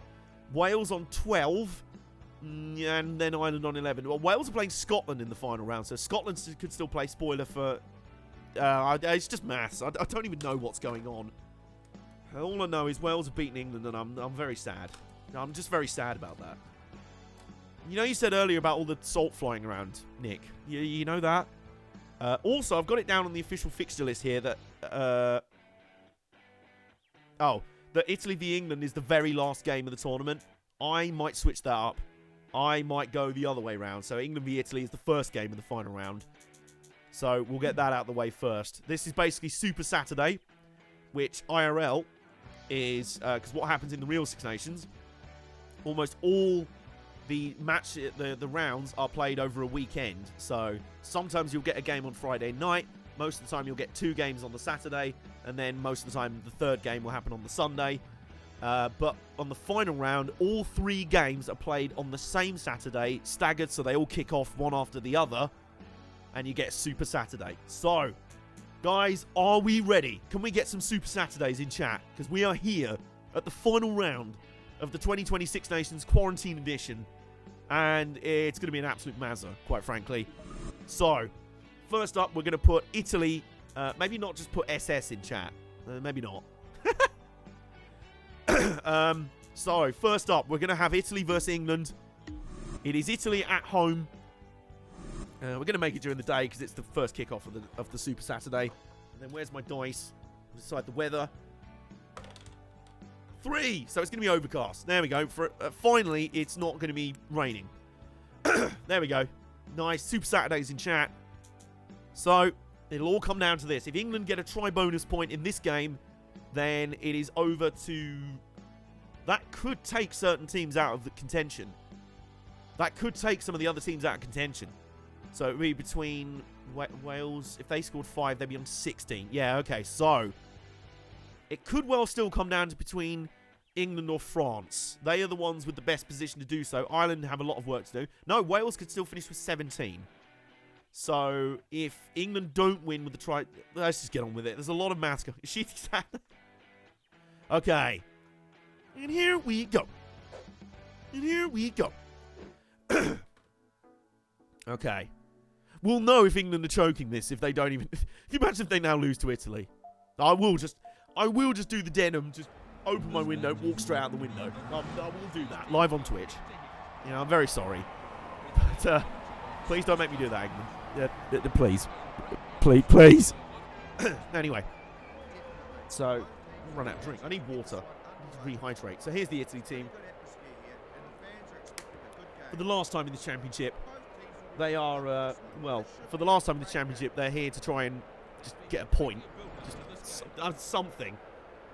Do the positions automatically update after you change a figure? No, what I do is, if I show you quickly, I will plonk that up there. And then I think, does this show on the screen? Me going up here to sort, and then you can choose what columns to sort by that are selected. So that's how I arrange all the spreadsheets. Well, I arrange the sheets here. So here we go. What club do I support in rugby? That's a good question.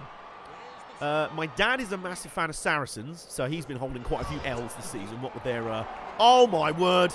And speaking of an L, that's a good start to the game there. Good start there, Sinclair. Beheading a man is not the way I wanted you to start the game at all. Yeah, so my dad's been holding quite a few L's with their whole massive breaches of salary cap and being auto-relegated to the second tier for massive amounts of cheating. So he's been holding quite a big L recently.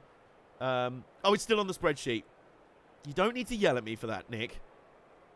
Okay, but thank you for reminding me. So, my mom actually sports Harlequins. Mainly because she had an outrageous crush on Danny Kerr. And then she just, still there. There we go. James just reminded me without using all caps. But anyway. I don't know what my team is, actually. That's a good question. I used to like Wasps, but given they basically did an AFC Wimbledon and moved from their original base over to Coventry. I can't really like them, So that's useful for the highlight of my message. Well, yeah, you can use the highlight your message to do that, just not all caps, thanks. Saracens are like the Patriots of rugby. Well, have the Patriots been done for massive salary? Well, they did have Deflategate, didn't they? Harlequins had their own controversy about 10 or 11 years ago with Bloodgate. You can tell it's a controversy because they had to put gate on the end of it. Also, England, why are you kicking there? Why are you doing that, you plebs? Okay, right. So, we'll be getting some messages. So, here we go. Apparently it's been snowing nearby. That's great. So Italy with the mark there, and England running it straight back through Anthony Watson. And Italy have just beheaded the man again. So I think Italy really do want to get someone sin-binned, and the ref is all too happy to oblige. Now, who is it going off? Is it Bellini? I don't know. Oh, it's Iwadagori, the scrum half. That is unfortunate. Oh my god. Oh, and the spine controversy. That's good. So yeah, you could say that about Saracens. Meantime, in this game where England need tries, Farrell's kicking a goal. Man, at least he's getting the points. So he's padding his stats. But, that's fine. He's up to 29 points in the tournament. England on the board with 3. They're taking a patient outlook to this final game. They'll let the tries come. They know Italy just sort of blow hot and cold, mostly stone cold, and then the odd moment of absolute flames. So, yeah, I don't know. Gloucester, they're quite a nice team to support. I quite like them.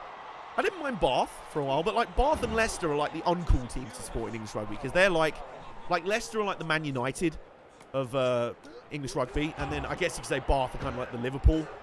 They're like the ultra popular, ultra successful teams that naturally people end up disliking. Saracens are almost like the Man City, if you will. So that leaves. Oh, I quite like Exeter. I like Exeter Chiefs because I have an affinity to Devon and Cornwall, and they're very successful without. They're just an honest team. Okay. Twitch decided to auto-mod the term Faygate. Now, that's fine. Faygate in West Sussex. Yeah, that's from a Jeff Marshall video.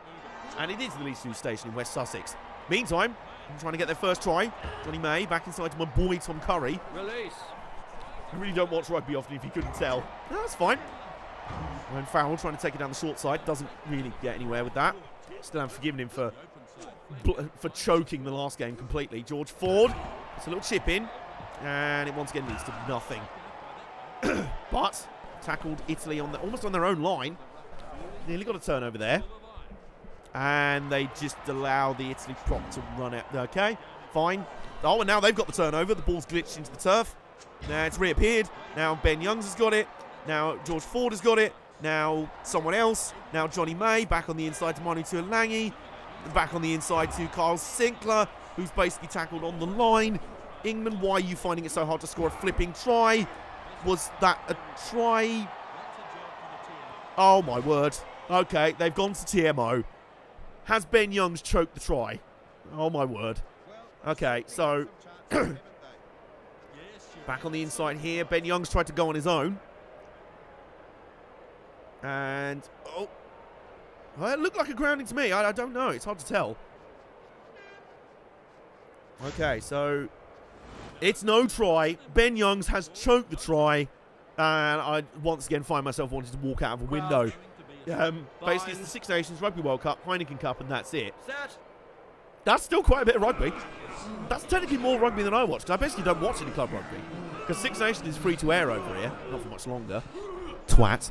Are England finally going to score here? Please just score a... Oh, my God. Just please score a flipping try. Just score. There we... Please, put the ball... There we go. It can't be that hard to score a try. Finally, England's done so. And I think it's the first try of the tournament for Maro Itoje. He's one of my favourite players, IRL. It is.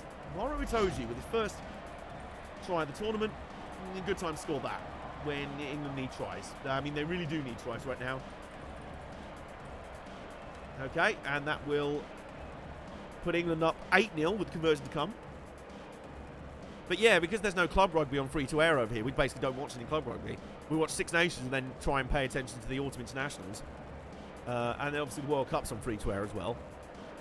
So, England with the first try of the game, eventually. Yeah, it took them a while. Farrell with conversion. And well, he's not choked that one, which is good. That's useful. So that's 10-0. One try of 4 for England. And we still need 3 more. I'm not stressed about it at all. And Italy back up to 15. So they might need that. They've got their scrum half back, having unsuccessfully tried to lariat someone earlier. Monster Games really the only Heineken Cup games I go out my way to watch because it usually clashes with football, which is the sport I watch most. So what is the... I assume football is in soccer or Gaelic football?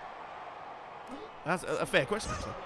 I didn't realise that was a dumb question. Oh, Johnny May trying to... Oh, my God. Johnny May trying to break free down the left-wing side. It was more like, I want to break free. I want to... Yeah, and he got put in touch. So, there we go.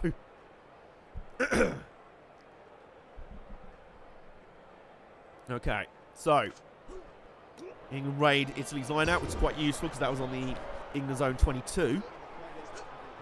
Now out to Ford, pass to Underhill. He gets wrapped up in the tackle. Carlo Canna. Oh, nice pass on the base. Manu Tuolangi. A little bit too early to Anthony Watson, but offloading inside to Owen Farrell, who kicks long.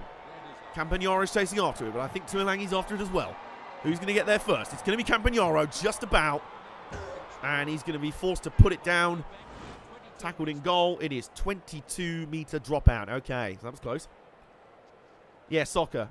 Oh, my God. Okay, fair enough. And Italy are just going to boot it straight out. No, they're not. Okay, they're going to let England have another chance to run it back. And run it back they're going to try and do. Farrell inside to Tuolangi. Yeah, what soccer teams do you watch then over there? What are sort of the big soccer teams over there? Oh, here comes Anthony Watson. Back inside to my boy Tom Curry, who is back outside to Anthony Watson. Scored in the corner. There we go. England halfway there. Whoa, we're halfway there. Oh, whoa, living on a prayer. Take my hand. We won't have a heart attack, I swear. Oh, no, we're England rugby fans. So there we go. Anthony Watson. Nice try. I thought Tom Curry was just going to finish it on his own, but he passed back out to Watson. Finishes right in the corner. That's nice. I think that's Watson's second try of the tournament, I want to say. Yes. That is Anthony Watson's second try of the tournament. So where's Watson on the list? There we go. So he's up to 2 tries for the tournament. Farrell will get a shot at a conversion here, but it is wide right out on the touchline. So this isn't a gimme. Nope, Farrell nails it. Okay, very good. That moves him up to 31 points for the tournament. England up to 17 for this game. And they are 2 tries out of 4. They still need another 2 in the second half to get the bonus point that would really basically make it so only France can beat them in the tournament. If they don't get the bonus point, it's still pretty wide open. Ireland will be pretty much run by Cork, Dundalk and Shamrock Rovers. I've heard of Shamrock Rovers. Heard of them. And I think Dundalk as well. Like vaguely. Okay, well, Italy began their restart. Italy, now's not the time for you to suddenly be good.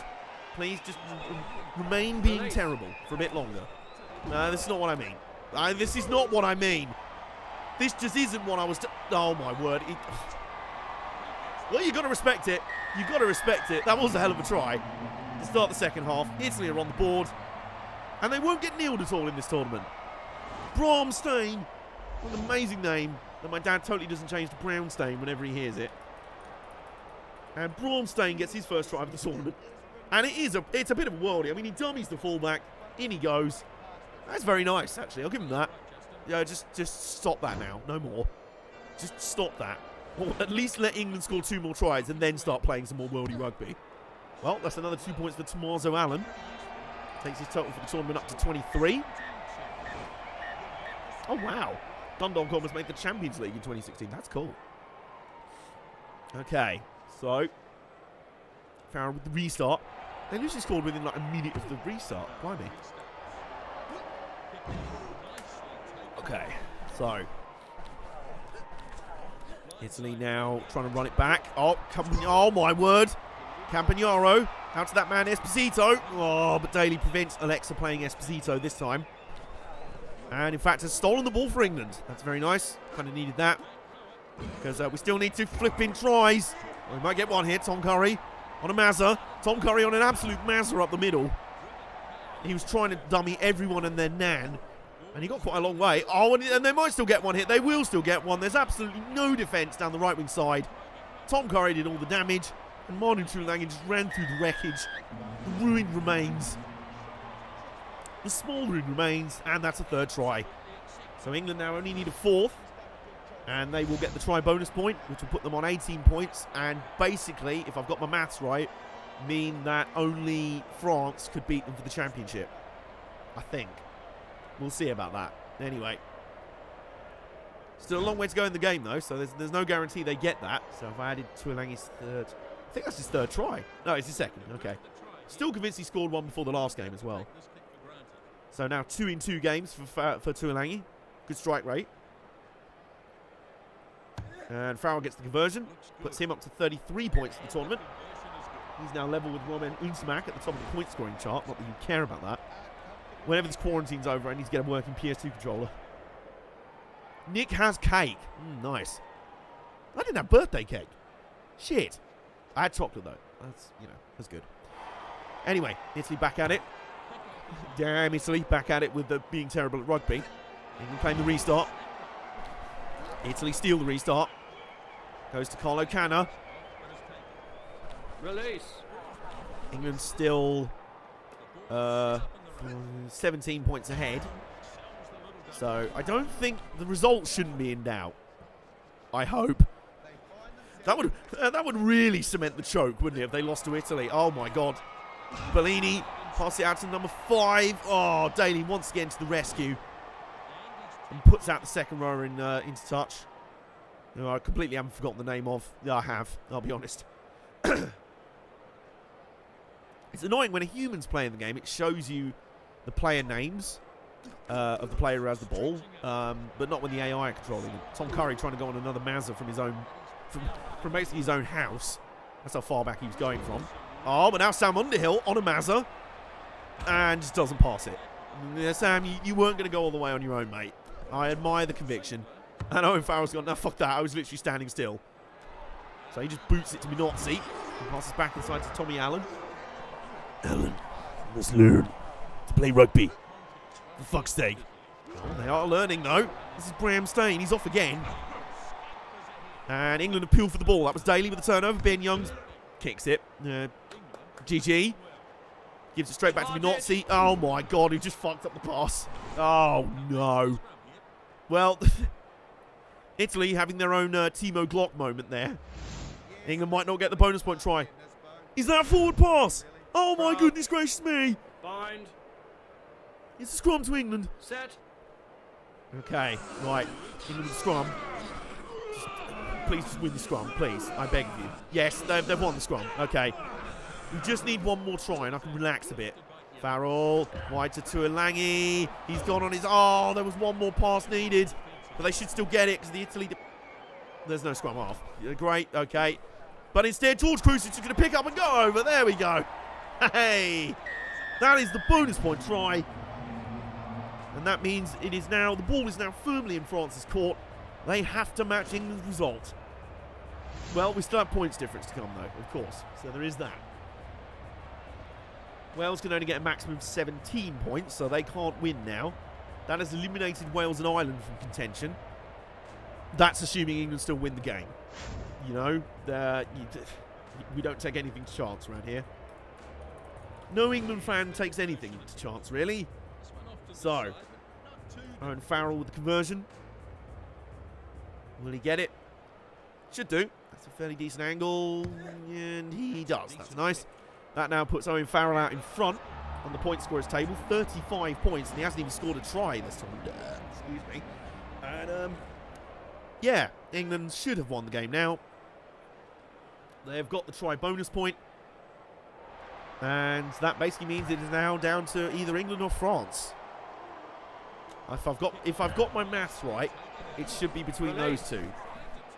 Should be 18. Yes. Yeah. Oh, Ben Youngs back up. Dubes. And Ben Youngs decided to shit the bed once more because Ben Youngs can't help it. Oh, was that George Ford? Yeah, sorry, Ben Youngs.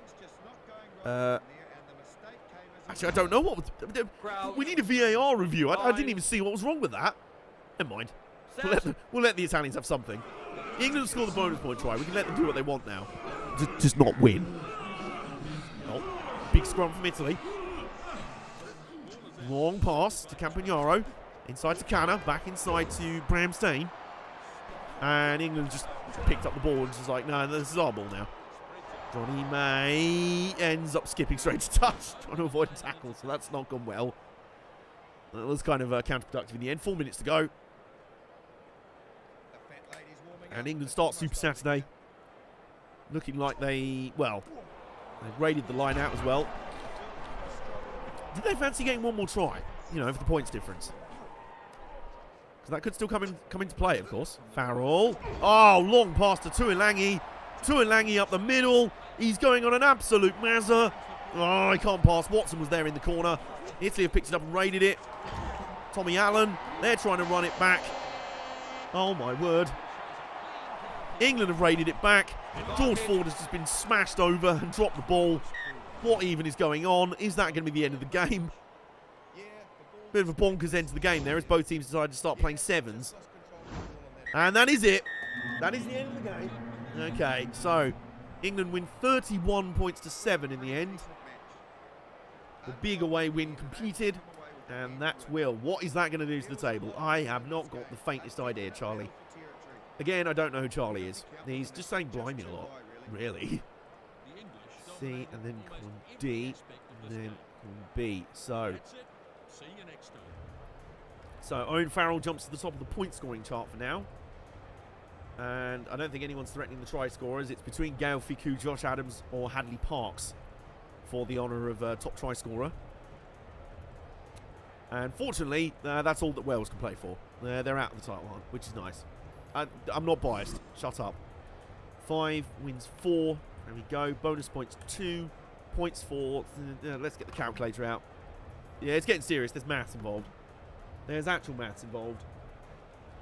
Calc. Right, let's get the calculator out. This is where shit's getting really serious. 76 plus 31 equals 107. Points against. 64 plus 7 equals 71. So that's going to be a big points difference for England. That is 36 points. 13 plus 5 equals 18. So England moved to the top on 18 points. 5. They two have lost all their games. I mean, and their points against is quite. They've conceded nearly 150 points in 5 games. Their points difference is minus 90. Hang on. 148 divided by 5. They've conceded an average of basically 30 points a game. That's not exactly international standard defense, is it now, guys? But, so let's sort that all out. And then we will J descending, and then bonus points. Column G descending. There we go. So, they have the original Xbox version of the same game priced at €150. Blimey. CX Island priced a PS2 game at €4. Blimey Charlie. Okay, so here's the table as it stands. You can see it in the top left there. England go to the top on 18 points. The best Wales can do, even with a try bonus point now, is 17. So they're out of it. Ireland are also out of it. It is now down to France. They are the ones left with the power to derail England here. And they are 12 points down on points difference as well. So they would either have to beat Ireland by 13 points or score 4 tries. I think I've got that right. I hope I have. Anyway, let's move on to our second game of Super Saturday. This one will be between Wales and Scotland. Vengeful Wales coming off their big win last week against England. So they're now playing Scotland this week. Scotland have had a miserable tournament as well. They've only beaten Italy and they've just been rubbish, really. I mean, they just have been quite bad. Quite bad. Let's decide the weather conditions for this game. It's number 2, so it's actually going to be quite nice. And there we go. So, the penultimate game of the tournament. Here we go. It is Wales at home versus Scotland. Wales can now challenge for second. That's the best they can get out of it. Which is, you know, haha. Hardy, hurdy-gurdy. Of course, there is no guarantee that France actually beat Ireland. Actually, there probably is. Ireland are pretty low rated. Oh, no. Ireland aren't very well rated in this game. They did draw with this Wales team, though. Still on the spreadsheet. Nick, I know you're fine. There's the Scotland team. Who, I mean, they scored a worldie against France in the... was it France? Yeah. They scored a worldie against France last time out, and then that was about it. They didn't do anything else. I'm also going to get my nasal spray.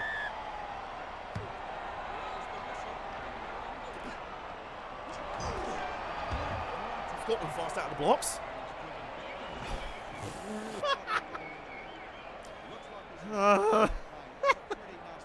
Scotland starting fast. Their best player dies.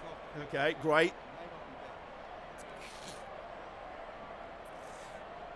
What's my favourite modern era Pez? Also known as the ones after PS2. I've barely played any of them. So I'd have to go with PES 2019 because I got a review code of it, played a bit of that. That was actually really good fun. Felt like a nice blend of old school PES and new school FIFA kind of gameplay. So Scotland with the scrum anyway, and oh no, Scotland nearly won it back there. That was quite the contest at scrum time. Dan Bigger throws it straight out to Josh Adams, who is just going to run for Wales at Scotland. You even bothering? Well, Stuart Hogg is. We weren't even a minute in, huge owns. He got huge owned. He really did. He got owned hugely. Wales now on the attack. And Josh Adams again trying to run through the entirety of Scotland. And he stepped all of them. Oh, desperate. That was nearly Josh Adams' 4th try of the tournament. Now Jonathan Davis, though, flinging it wide over to Canones, the Sheriff. Hadley parks the tube station, unselfishly gives it to Liam Williams. That'll be the first try of the game. Liam Williams with the 2nd in 2 games. Both the tube station and Josh Adams nearly had chances to score their 4th try of the tournament, respectively. But they gave it to Liam Williams. That was unselfish. Where is Liam Williams on the list? Where is he? There he is. So Liam Williams up to 2 tries. 2 tries in 2 starts. Yeah, pretty good record, I'd say. And Dan Bigger with a chance to go back up to 34 points overall for the tournament. I always get the sense that Wales really should be more in title contention than they are. They beat England. I hate myself. They lost by 3 to France, and they drew with Ireland. So if anything, they've kind of bottled this tournament. They really should still be in contention with this one. All right, well, D Biggs with the conversion. He's going to go to 34 points for the tournament, and he will. So that moves him back up to 2nd on the overall point scorers list.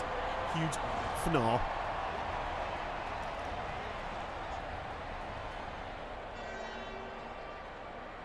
I'm being sent. Oh, God. Being sent video from my parents. Ah, yeah, it's snowing. Yep, okay. That's weather for you. Release. Okay, so Wales with the ball for the restart. I mean, they're doing their best, in fairness. If they get a try bonus point, they can still challenge for 2nd. And the way they're going, it very much looks like they could do that. Jake Ball now on a Mazza up the middle. Scotland lost their best player with the very first play of the game. Actually, that's not fair. Stuart Hogg is technically their highest rated player. But huge owns. I don't do sugar-free drinks, but Unbrew sugar-free is growing on me. So you're doing sugar-free for... I can't even get words. Meanwhile, fuck me, Scotland have got the ball. I kind of need that. Kick-off 2, the greatest footy game ever. Oh, wow. When was that? When was that released? I can't remember. Oh, and yeah, Scotland's getting smothered, and they're about to get turned over again. So play the sound of silence.mp3. Oh my God! Alexa played the sound of silence.mp3. Oh God! Then again, Jonathan Davis managed to just get suplexed. He's just shrugging off like, yeah, whatever. You're still Scottish, so PES 5 is my all-time favourite football game. Feels like most people's favourite football game is one of Pro Evo 4, 5 or 6. It's one of those. 6 is mine. Some people's it's 4, and that is, oh dear. And it's just got worse for Scotland. Scotland, you do realise it's supposed to be Wales that are the team that give.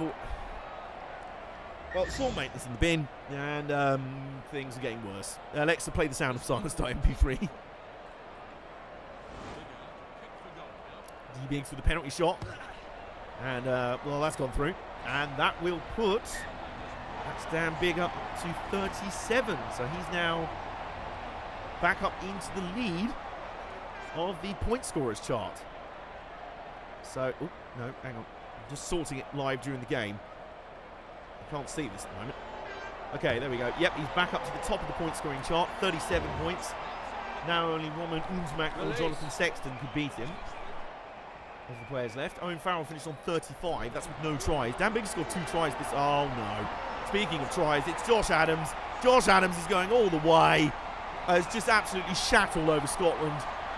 He's just pulled his trousers down and taken a massive dump on Scotland there. And what he's also done is equalised Gael Fickou. He's tied with Gael Fickou for most tries of the tournament on 4. And whatever the stats are, really, there is one thing that is for certain. Scotland are getting absolutely pooed on. They really are.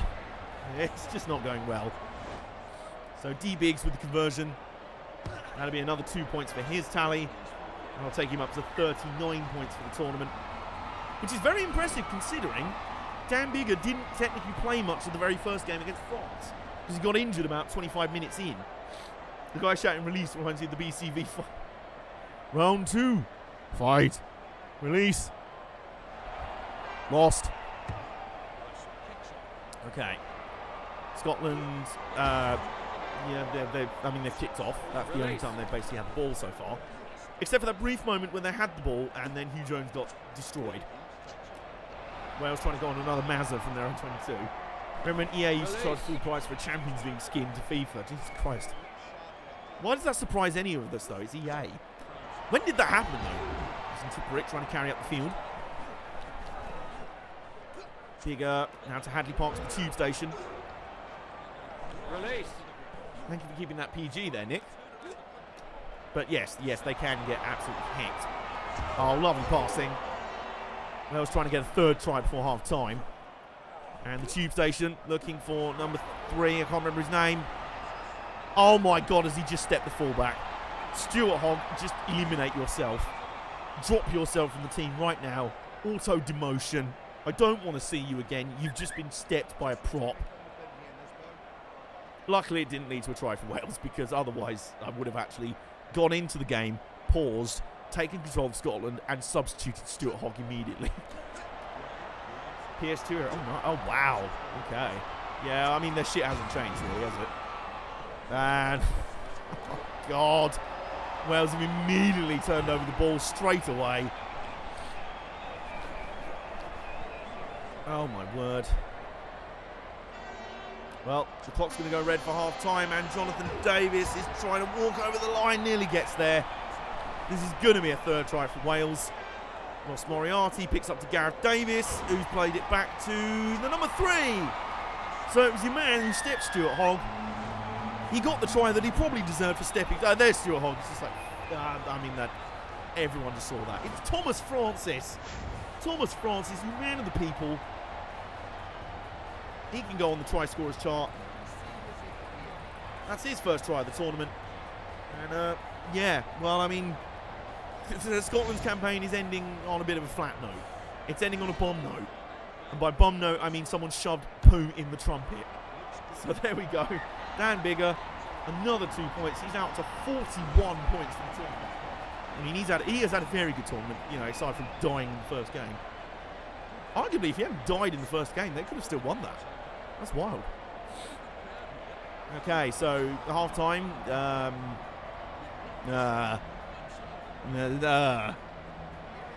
Yeah, Scotland. Those are all the stats you don't want to be leading in. Yeah, okay. Car rugby when? Good question. I don't know what game I'd play it in, but, you know, good question. Didn't EA make the last ever PS2 game? FIFA 14, yeah, nice. There's always stories like that. And does... Oh, okay, because no Scottish player touched it. Okay, that was actually genius from Scotland there. I thought they were just going to give away a line out and just no one wanted to catch it. Okay, no, they'll take the line out back on halfway because the ball went straight into touch on the kickoff. Okay, yeah, I can respect that. What I can't respect, though, is throwing your line-out throw straight to the opposition jumper. And now here comes Hadley Parks. Luckily, he's put into touch by Sean Maitland. Hadley Parks still with the chance to... come on, Scotland, you wee jobbies. That's just some, like, Yadar in the crowd just yelling that at Scotland now. They need it, really. Now he's finally learnt who to throw. The Scottish hooker has finally found the right person to throw to at the line-up. As in, it's the player with the same colour jersey as you. Oh, suddenly, Scotland breaking out of nowhere. Blair Kinghorn. Oof. Holding into touch. Yadar sells a... Oh, my God. Blair Kinghorn trying to go on a Mazza. Do you remember the heady days when Blair Kinghorn was on a Mazza? When he was prime Shane Williams in the first game against Italy? You know, a game that probably I could have looked like prime Shane Williams in. Tube Station playing out wide to Josh Adams. Now to Jonathan Davies. Jonathan Davis charging down the wing. Oh, he nearly stepped Stuart Hogg, but Stuart Hogg just obliterated him. Gareth Davis up to the prop. Nice offload to Jake Ball. Release. Wales' next try, which seems inevitable at this point, will give them the try bonus point as well. Worth noting, but Scotland might pinch the turnover here. Working hard. They're going to get the turnover. That's nice. That is nice. And now their hooker is charging up the field. Stuart McInally powering up the field. And has immediately been turned over. Yeah, so that's the story of the game. Once again, Alexa is queuing up Sound of Silence.mp3 for the Scots. Parks plays it out to Dan Bigger, who just charges through the first tackle. Tries to step the fullback, utterly fails. Parks the tube station again. Plays it to Alan Wynne-Jones. Plays it to the Sheriff, Ken Owens. Plays it out to Josh Adams. And that will be his 5th try of the tournament. And Wales is 4th in this game. Is that 2 in this game for Josh Adams? It is. So that puts Josh Adams clear at the top of the try scorers chart with 5. It's basically between him and Gail Fiku now, unless Hadley Parks scores 2 in this game as well. So, well, blimey Charlie. Yeah, you know, that is quite something. And, yeah, Scotland getting humped. Scotland are getting absolutely pooed on. Yeah, good. I mean, they're just getting sharted on. Scotland, my guys, this is embarrassing. Nick says, I'm not even a fan, and this is just embarrassing, man. Think about your life choices. Meantime, Dan Bigger gets a chance to add 2 more points to his ever-growing total. That puts him up to 43 points for the tournament. Really, I am starting to wonder whether Wales are the real chokers of this tournament. Had they not lost to France by 3 in the first game and then drawn with Ireland, they really could have been. They should have been winning this tournament. But I'm just going to say it. They nearly choked the game against in England as well, but that's just salt. I can't say that. Oh my God, Wainwright's got obliterated by a Scottish tackle off the restart. Nick's probably raging. He's raging on the inside. Alvin Jones the break. Oh, nice tackle there. I think that was McGuigan, the stand-in centre for huge Owens. Hadley Parks the tube station. Plays it to Wainwright. Scotland trying to get a turnover, and they just can't. Also, this could be the first kneeling of the tournament. No team has yet been kneeled. For as terrible as Italy have been, they have not been kneeled once in this tournament. Scotland, though, look like they're about to. Thomas Francis is off on another Mazza.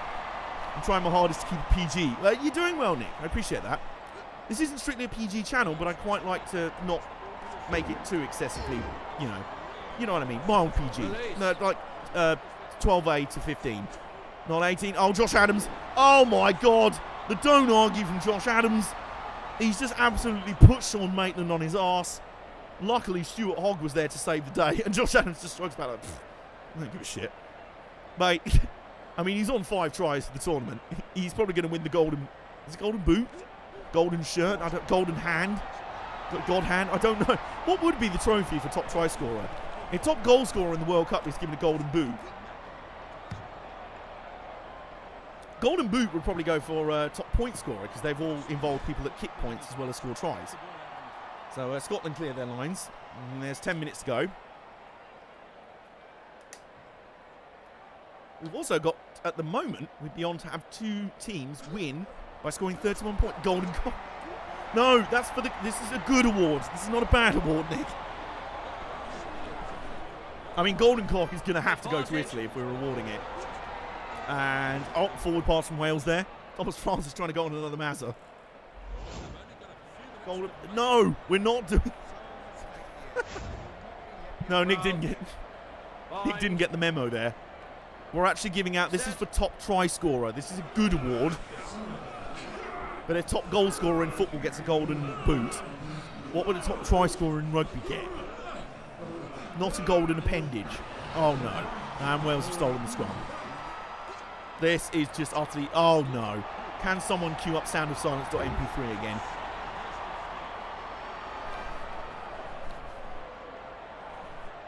Oh, no. Oh, is Dan Bigger going to pad his stats even more? Is Dan Bigger going to... No. Oh, good tackle there. I think Scotland win Golden Cock for this. Oh, my God. Scotland might win Golden Cock just by how hard they choke this game. And McGuigan just slices the conversion. Why are you applauding that? Why are you applauding that? You utter nonce. You absolute predator. Wales are now just taking the piss. They're just substituting players. They're actually bringing on subs. Golden hand. Yeah, it might have to be. The Golden Hand Award. Well, Wales with the line out. This will be the last play of the game. And they've dropped the ball. I think they're just taking pity on Scotland there, really. Yeah, that'll be the last play of the game. Why are you arguing? Oh, I know why. It's Josh Adams. He's like, no, mate, I want them to try it. They're down. Like, no, just leave it. They're already dead. Leo, just stop it, mate. Now, that will be the last play of the game. Scotland with the worst performance of the tournament. They've been nilled. They've scored absolutely no points in that game. They were utterly pointless, really.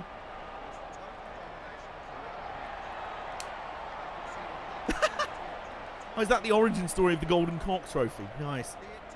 Okay, well, Scotland, why do you even... I mean, why? Why? They should be actually docked points for that performance because it was so bad. Right. I'm filling the table here. Scotland with 1 win in 5 games. Points for 44 plus 0. It's 44. Points against 58 plus 31. 88. That's 89. Their points difference is now half as bad as Italy off that one performance. Oh dear. Meanwhile, Wales end with 3 wins from 5. They are really going to be ruining that. And 3 bonus points. They're so going to be ruining blowing that game to France in the first round. They should have been champions. They've been the best team. It's been ridiculous. Well, overall. 119 points for as well. And with a points difference of 55. So 15, 17. They, if I'll just show you the table here once I finish sorting it. Getting through more sorting than the sorting at today. J, there we go. And then we're dealing by bonus points, not with G. Okay, so 15% possession. 15%. Insert Halo announcer Cullionaire. Can we just get some Y's in chat for Scotland there? Meantime, let's have a quick look at the table. Going into the final round. There it is, top left. England are top on 18 points. Wales second on 17. And they've, 119 points for scored. 3 bonus points.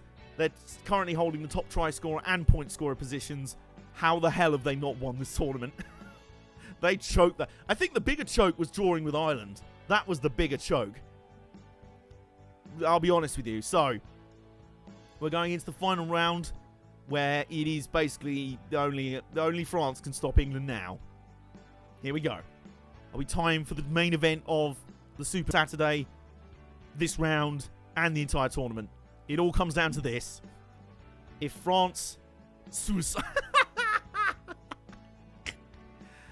If France win by...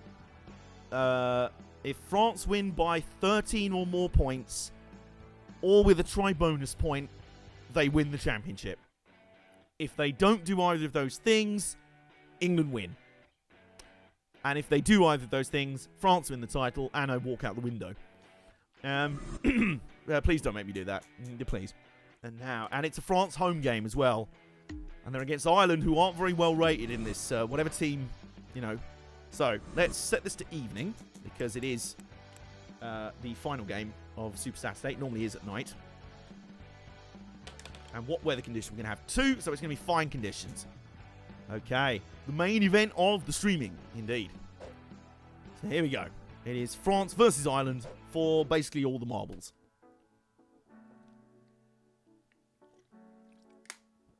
Oh.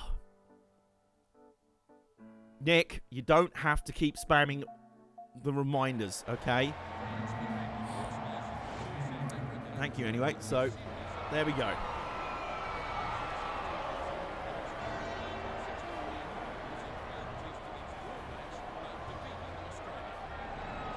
So here's the France team for the final time this tournament, including potential top try scorer Gaël Fickou. If he scores 1, if he scores 1 in this game, he ties with Josh Adams. If he scores 2, he wins it. And it's very simple. Meanwhile, Romain Unzemack is still technically in contention to win top point scorer. He needs to score 11 points or more in this game on his own. And Johnny Sexton technically could also win top point scorer in this game as well. he would have to score on his own 17 points. So if he scores all their tries and conversions and penalties, they'll all be trying to just pass. They'll all just be desperately trying to pass every try to Sexton. Like, no, you score it, mate. We need to pad your stats. Okay, well, France claim the start. The kick-off. Unto Max, straight out to Olivon. Nice passing, straight up the middle. Here comes Ficou. What a start this would be. France off on a Mazza immediately. What a tackle, though. Release. Ireland, I need you to not be terrible. I really need you to not be terrible. This is not the definition of not being terrible. Untamak puts the kick up in the air. It's gathered. And the mark is claimed. Blimey, that was tense. That was Conor Murray raiding the high ball and saving Ireland from an absolute nightmare start. And he just pumps it long and straight out to touch on the halfway line. So then. Yep. Second straight. Yep, cheers. You bailed us out there. Oh, Jesus. Okay. Ireland, I need you to do more of that and also score some tries yourself, please. Because obviously if Ireland win, that gives England the Six Nations with a nice sort of cake. Okay. So, oh my God. Olivon now out to Ficou. Ficou. Oh, what a tackle from Lama. It's a huge tackle from Lama, the fullback. Olivon with the ball again, the captain, Undrit. Nice pass. Nice pass again. And that's going to be the first try of the game under the posts for the Frank whose name I can't remember. Well then. I mean, that's, you know, I'm not feeling confident about this as an England fan. Francois Cross. Well, I'm going to be very cross with that because that was a weak try. Well, it wasn't actually. So we'll add him to the try scorers chart. Let's count up how many different try scorers there have been. There's been a lot. Hang on. 3 down to 42. So, hang on. That's maths. We won't do that. 39. So I want to say there's been 39 different try scorers in the tournament. Premature Fs. Yeah. I think we need to get some Fs in chat for England's chances here. And Untamak straight through the middle. That takes him up to 35 points for the tournament. Just another 8 to go to tie with Dan Biggar. Yeah, it could happen. You never know. I mean, they've only scored the one try. So look at it optimistically. They still need to score 3 more. And or win by 13. And Ireland claim their restart. And have been immediately turned over. FML. Ireland, white. They have murdered a French player, though. Virumi Vakatawa has gone down injured. How big a game changer is that going to be? Matteo Jalibert is on, who's pretty decent. But he ain't no centre, though. I'll tell you that for nothing. He's not a centre. So, that could... I mean, Ireland needs something. They need some help. Whether that involves the literal death of Frenchmen, you know, I don't know. A bit harsh, really, given everything that's going on. A bit excessive, I'd argue, Ireland. They're a poor show. And France would agree, they're just murdering them in the scrum. Straight out to Penaud. Back on the inside to Ficou. Out to Jalibert. Back to Ficou. Back on the outside to Penaud. Their passing is absolutely ridiculous, but a great tackle from Lama again. Aldrit, lovely long pass again, lovely offload. There's Olivon, the captain, up the middle. One more pass will make it certain, and it's going to go to the second row. Another French try. They've scored 2 of the 4 tries they need to win the title. They're in the first 20 minutes. I am very close to yeeting myself out the window already. Oh, dearie me. Bernard Leroux. I think that's his second try of the tournament, you know. I think he's scored one already. He has. So a second try of the tournament for Big Bernie Leroux. And Ireland, guys, what's going on? You drew with Wales. You drew with flipping Wales. Why you? How? You must be pretty good. You really? You've got to have something about you. Either way, Untamak gets another 2 points for his total. He is now just 6 points behind Biggar. Still a chance he could catch Biggar for the Golden Boot Award of top point scorer. My body's literally just given up today. Well, is that the whole Ireland team you're speaking for? Tank Bowl? Well, I think Italy have won the Tank Bowl, but Scotland gave them a good run for their money in the end. And, well, Ireland, I mean, they're not doing much better as it's... Oh, my word. The fucking restart wasn't even 10 metres. Jesus Christ. Would this be from all the hitting your bike with spanners you did yesterday, Nick? And, okay. And France trying to run away straight. Oh, my... Jesus Christ. I'm crying out loud. Oh. You know what? That does it.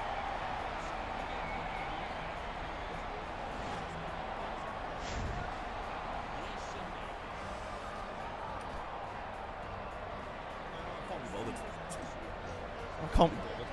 Can we just get some L's in chat for Ireland, please? Because, I mean, that was utterly pathetic. Yeah, I've heard about that guy, James. Because me and Nay love that theme music. But it's also associated with that, which is kind of unfortunate. So, about the try bonus point that France need. They've already got 3 of their 4 tries. And we're not even at half-time yet. Though I don't think Ireland have even bothered showing up. I know Ireland don't like the English as much as anyone else, but this is quite a pathetic way of showing it. Unsmack now up to 39. He's now just 4 points behind Dan Bigger. Unsmack still definitely in contention, the way things are going. I mean, he's going to... If things stay the way... Oh, hang on, that was a try for Fiku, wasn't it? Fiku now tied for the Golden Hand Award of top try scorer. He's tied with Josh Adams again. It's between those two. There's no one else even close at this point. Advantage. Oh, but Ireland have the advantage for something. That'll be a forward pass from France. That'll be why they have the advantage. So. Crouch. Bind. I mean, Ireland, what are you doing? Ireland, why? Why's in chat for... Can we just get some whys in chat for Ireland, please? Well, at least they've won their own scrum. At least they have done that. You know, you got to give them something. Never rely on Ireland to get a result that benefits England. Exactly. Yeah. Oh my! What the hell? What the? What? What just happened? What? I totally missed that. I was looking at chat. Andrew Conway with the score. Right. Okay. From the scrum. What the hell happens here?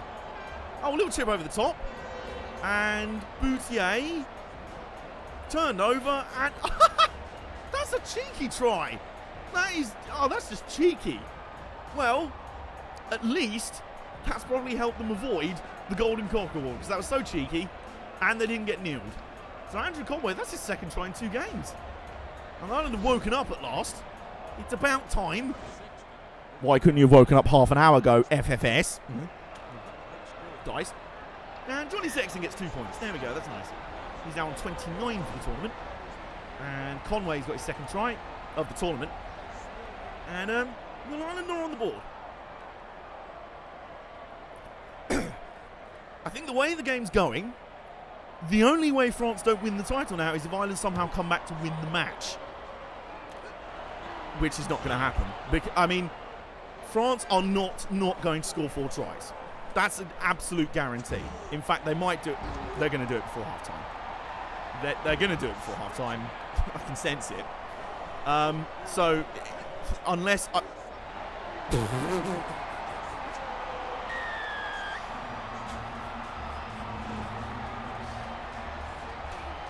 Alexa, play Sound of Silence. .mp3. That is the second try in this game for Francois Cross. And that try bonus point, then France have already got it. So, unless Ireland pull off the greatest comeback in... I'm getting hugs in the chat. Thank you. I appreciate that. But, I mean, yeah. We're now relying on Ireland to pull off the mother of all comebacks to win the game. Or even draw. What a way to fuck over France, to draw the game. Well, Unsmak's going to get another 2 points. He's now going to be moving to 41. He's now just 2 points behind Dan Bigger in the point scorers chart. And, yeah. And there's still another play to go before half-time. Oh, hecking heck, balls. The Paris screw job. Who's screwing them? This is like what Vince McMahon said. Nobody screwed Brett. Nobody screwed Ireland. Ireland screwed Ireland. And Dupont and Tamac just decides to boot it down the field because fuck it, they've played enough rugby for this first half. Why should we be made to play any more rugby? I mean, what can you say to that? We've had some pretty one-sided. At least Ireland have a try. You know, that still makes them better than Scotland. Scotland are on to win Golden Cock just for how badly they flamed out so badly after winning against Italy. Okay, here's the final half of rugby in the 2020 Six Nations Quarantine Edition. Hopefully, I mean, please. Oh my God! Well, this could help Ireland. Depends what the penalty decision is. It is only a penalty. I think that's Demba Bomba with the high tackle there. But there's a penalty nonetheless, so this should help give Ireland some field position. They can hoof it up the field. And there you go. They're in the French half of the line out. So, I mean, I am now a massive Ireland fan. I'm just going to say it. I am just going to say it. I am now an Ireland fan. Come on, Koi big. Koi mother flipping big. Okay. They've won the line out. That's a good start. That's a good start. Cross and then, trying to, okay, that was an interesting tactic there. Stepping straight into a French tackle.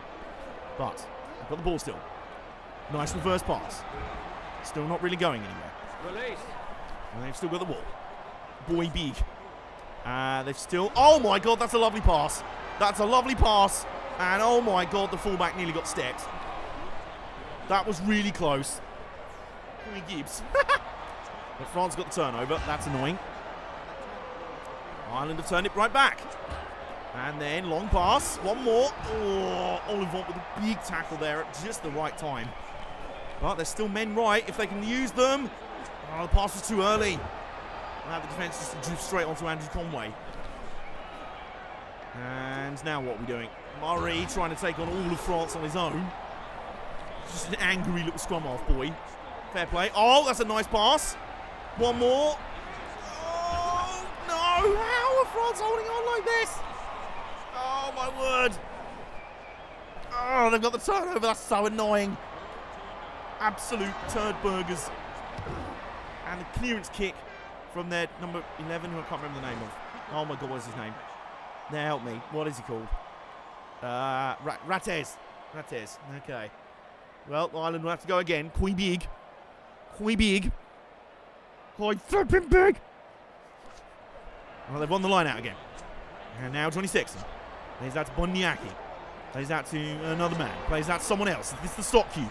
I think it's the stock cube who's just been annihilated by the fullback. Days of Thunder on the Nears flashback. Oh my God. Where did that come from? Oh my word. Oh, what a pass. Conway. Oh my goodness. Yes, there you go. Ireland in the corner. The comeback starts here, lads. At least that's what I'm telling myself. And who scored that in the end? Peter O'Mahony. I think that's his first try of the tournament. And what a time to score it as well. That's a very good try as well. Okay, so. You're calling Ireland a turnburger. Oh, did I call him turnburger? May have done. Whoops. Conway, nice little step there. Nice little pass inside. That was Sexton. Then back outside. Offload out the tackle. There is still time for Ireland to derail France's championship campaign in the most brutal fashion possible. And that's another conversion for Johnny Sexton. Puts him up to 31 points for the tournament.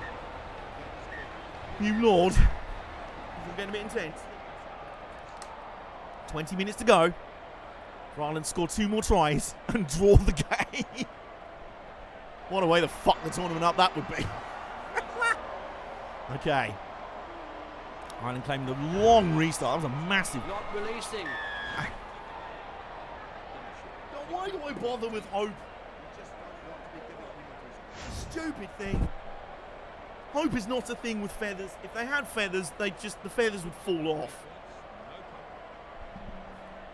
Okay, so Right, well, this is an important kick in some ways, because if Roman Untamak gets this, which he does, that puts him 1 point ahead of Dan Bigger, and Untamak is now the de facto Golden Boot winner for the tournament. 44 points for the tournament. What is hope? Yes, Professor Hitch. What is it? If it's a thing with feathers, the feathers have fallen off for Ireland, I mean. Anyway, no, I mean, that's not bothering with hope. France, just score more, just bury them. And finish them. Oh my god. No, I didn't mean it literally. Cover tackle was needed there. And it's Pilford in the turnover. Nice offloading. Ireland trying to break out. Stockdale. Oh, great tackle from DuPont. And pass back. Long. Oh, nice pass. Almost. And that's... Well, okay, it's a penalty to France. Ireland, I should say. Another high tackle from France. There's 11 minutes to go. Time has more than run out for Ireland, so I'm not bothering getting the hopes up. But, I mean, they can still get something. Just something. Okay. Line out in the corner.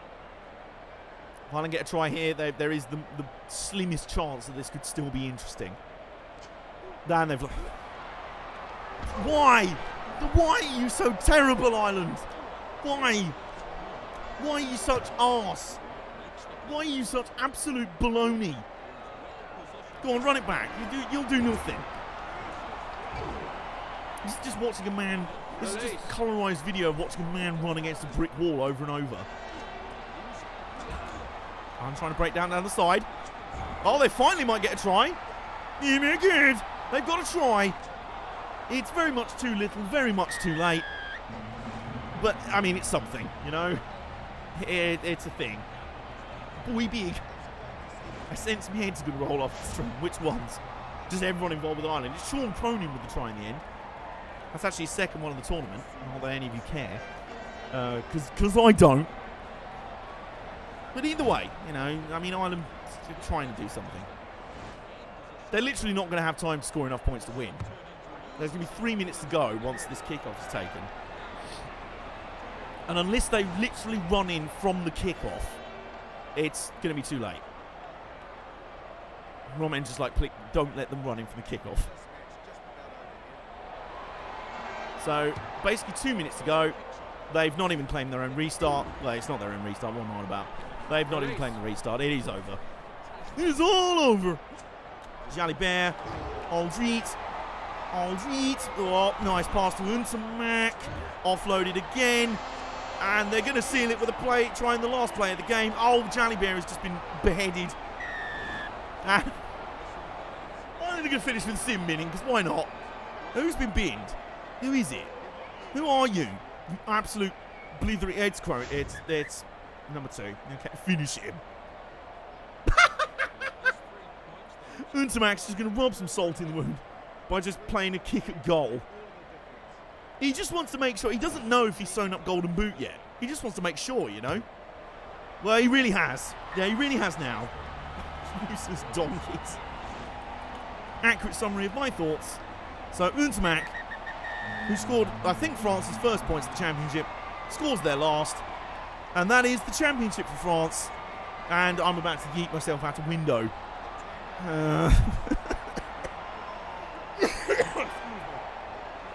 In fairness, though, what a tournament.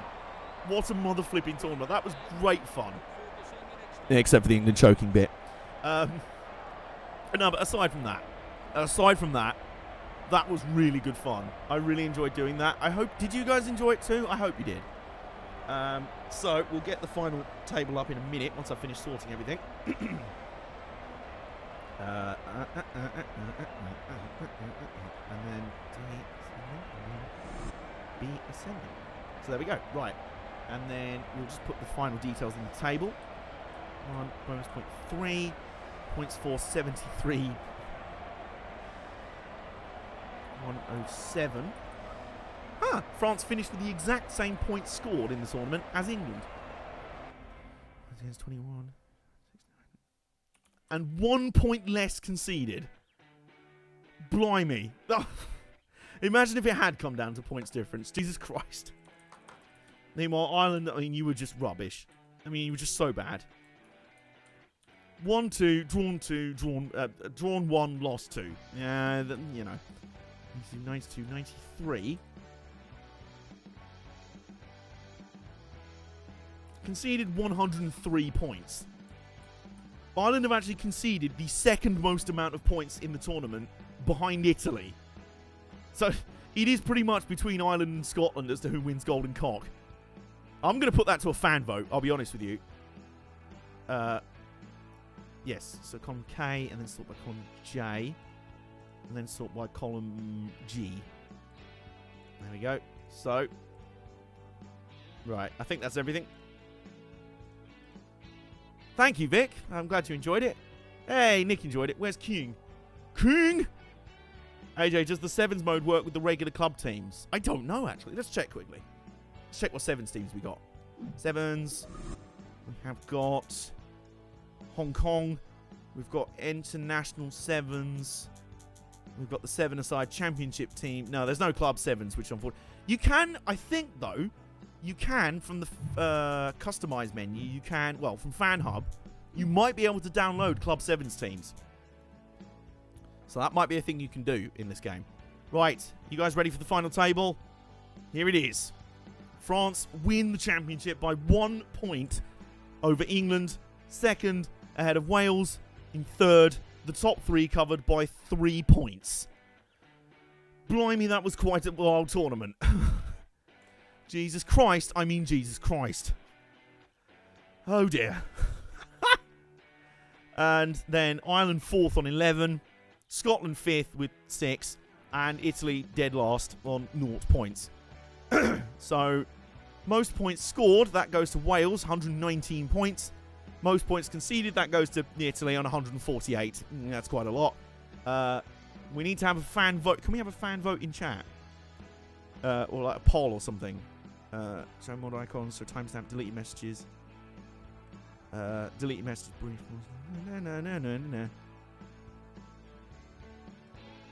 Right, so we have 1 vote for Scotland to win Golden Cock.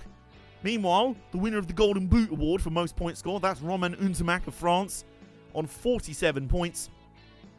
2 tries, a shit ton of conversions, and an absolute heck ton of penalties. He wins ahead of Dan Bigger of Wales and Owen Farrell of England. And try scorers, that was a tie in the end. The Golden Hand Award goes to Gail Ficou and Josh Adams, who both scored 5 tries in the tournament. Third in that was Hadley Parks, the Tube Station, with 3. And then loads of people scored 2. I mean, just loads of people scored 2 tries. Including the only bright spot for Italy, which was Alexa Play Esposito. So that will bring to an end the first ever Sim 6 Nations Quarantine Edition. I hope next year's Sim 6 Nations is in the Quarantine Edition, quite frankly. And I hope the real one, 2026 Nations, does get finished at some point, whenever that might be. But for now, I hope you guys have had fun. I've had really good fun. I want to do more kind of sports sims like this. Like maybe simming games, maybe the odd me playing a sports game as well. I just like sports games in general, you know that. That's 2 votes now for Scotland because of how badly they were in their final game against Wales. I'm trying to find their previous results. How they lost. Well, they were rubbish in the first half against France. Scored worldie in the second, still lost. They lost by 10 to England. They could have drawn with Ireland, which kind of shows you how bad Ireland have been, or mediocre. And they beat Italy. What's the next game? There's not in this tournament, there's no more. As for the next game, I'll be playing on stream. That's a good question. I'm either torn between one of my kind of first impressions play streams, like I did with Diesel Railcar Simulator earlier this week on Tuesday, before going back to Gran Turismo 4 on Friday, but I am on such Gran Turismo 4 flex. If you guys don't mind me streaming more often, and more specifically playing Gran Turismo 4 more often, I am tempted to do quite a heck ton of Gran Turismo 4 streams this week. Potentially 4 in a row, Tuesday, Wednesday, Thursday, Friday, to cover the 1,000 Miles Championship, 1 race each day. So we'll see how that goes. I will announce that tomorrow morning. I'll announce this week's schedule. I need to make a fancy graphic for it, actually. Which I'll probably do after this stream, actually. But I hope you guys have really enjoyed it. Thank you all so much for hanging out on your Sundays. Next weekend, next Sunday, what I might do Because, Vic, remind me, next Sunday is when WrestleMania is supposed to be happening, isn't it? Yeah, supposed to be. I mean, probably won't. Because even though they're trying to pre-tape it, everyone's just bailing out anyway. Roman Reigns is like, I'm not having that.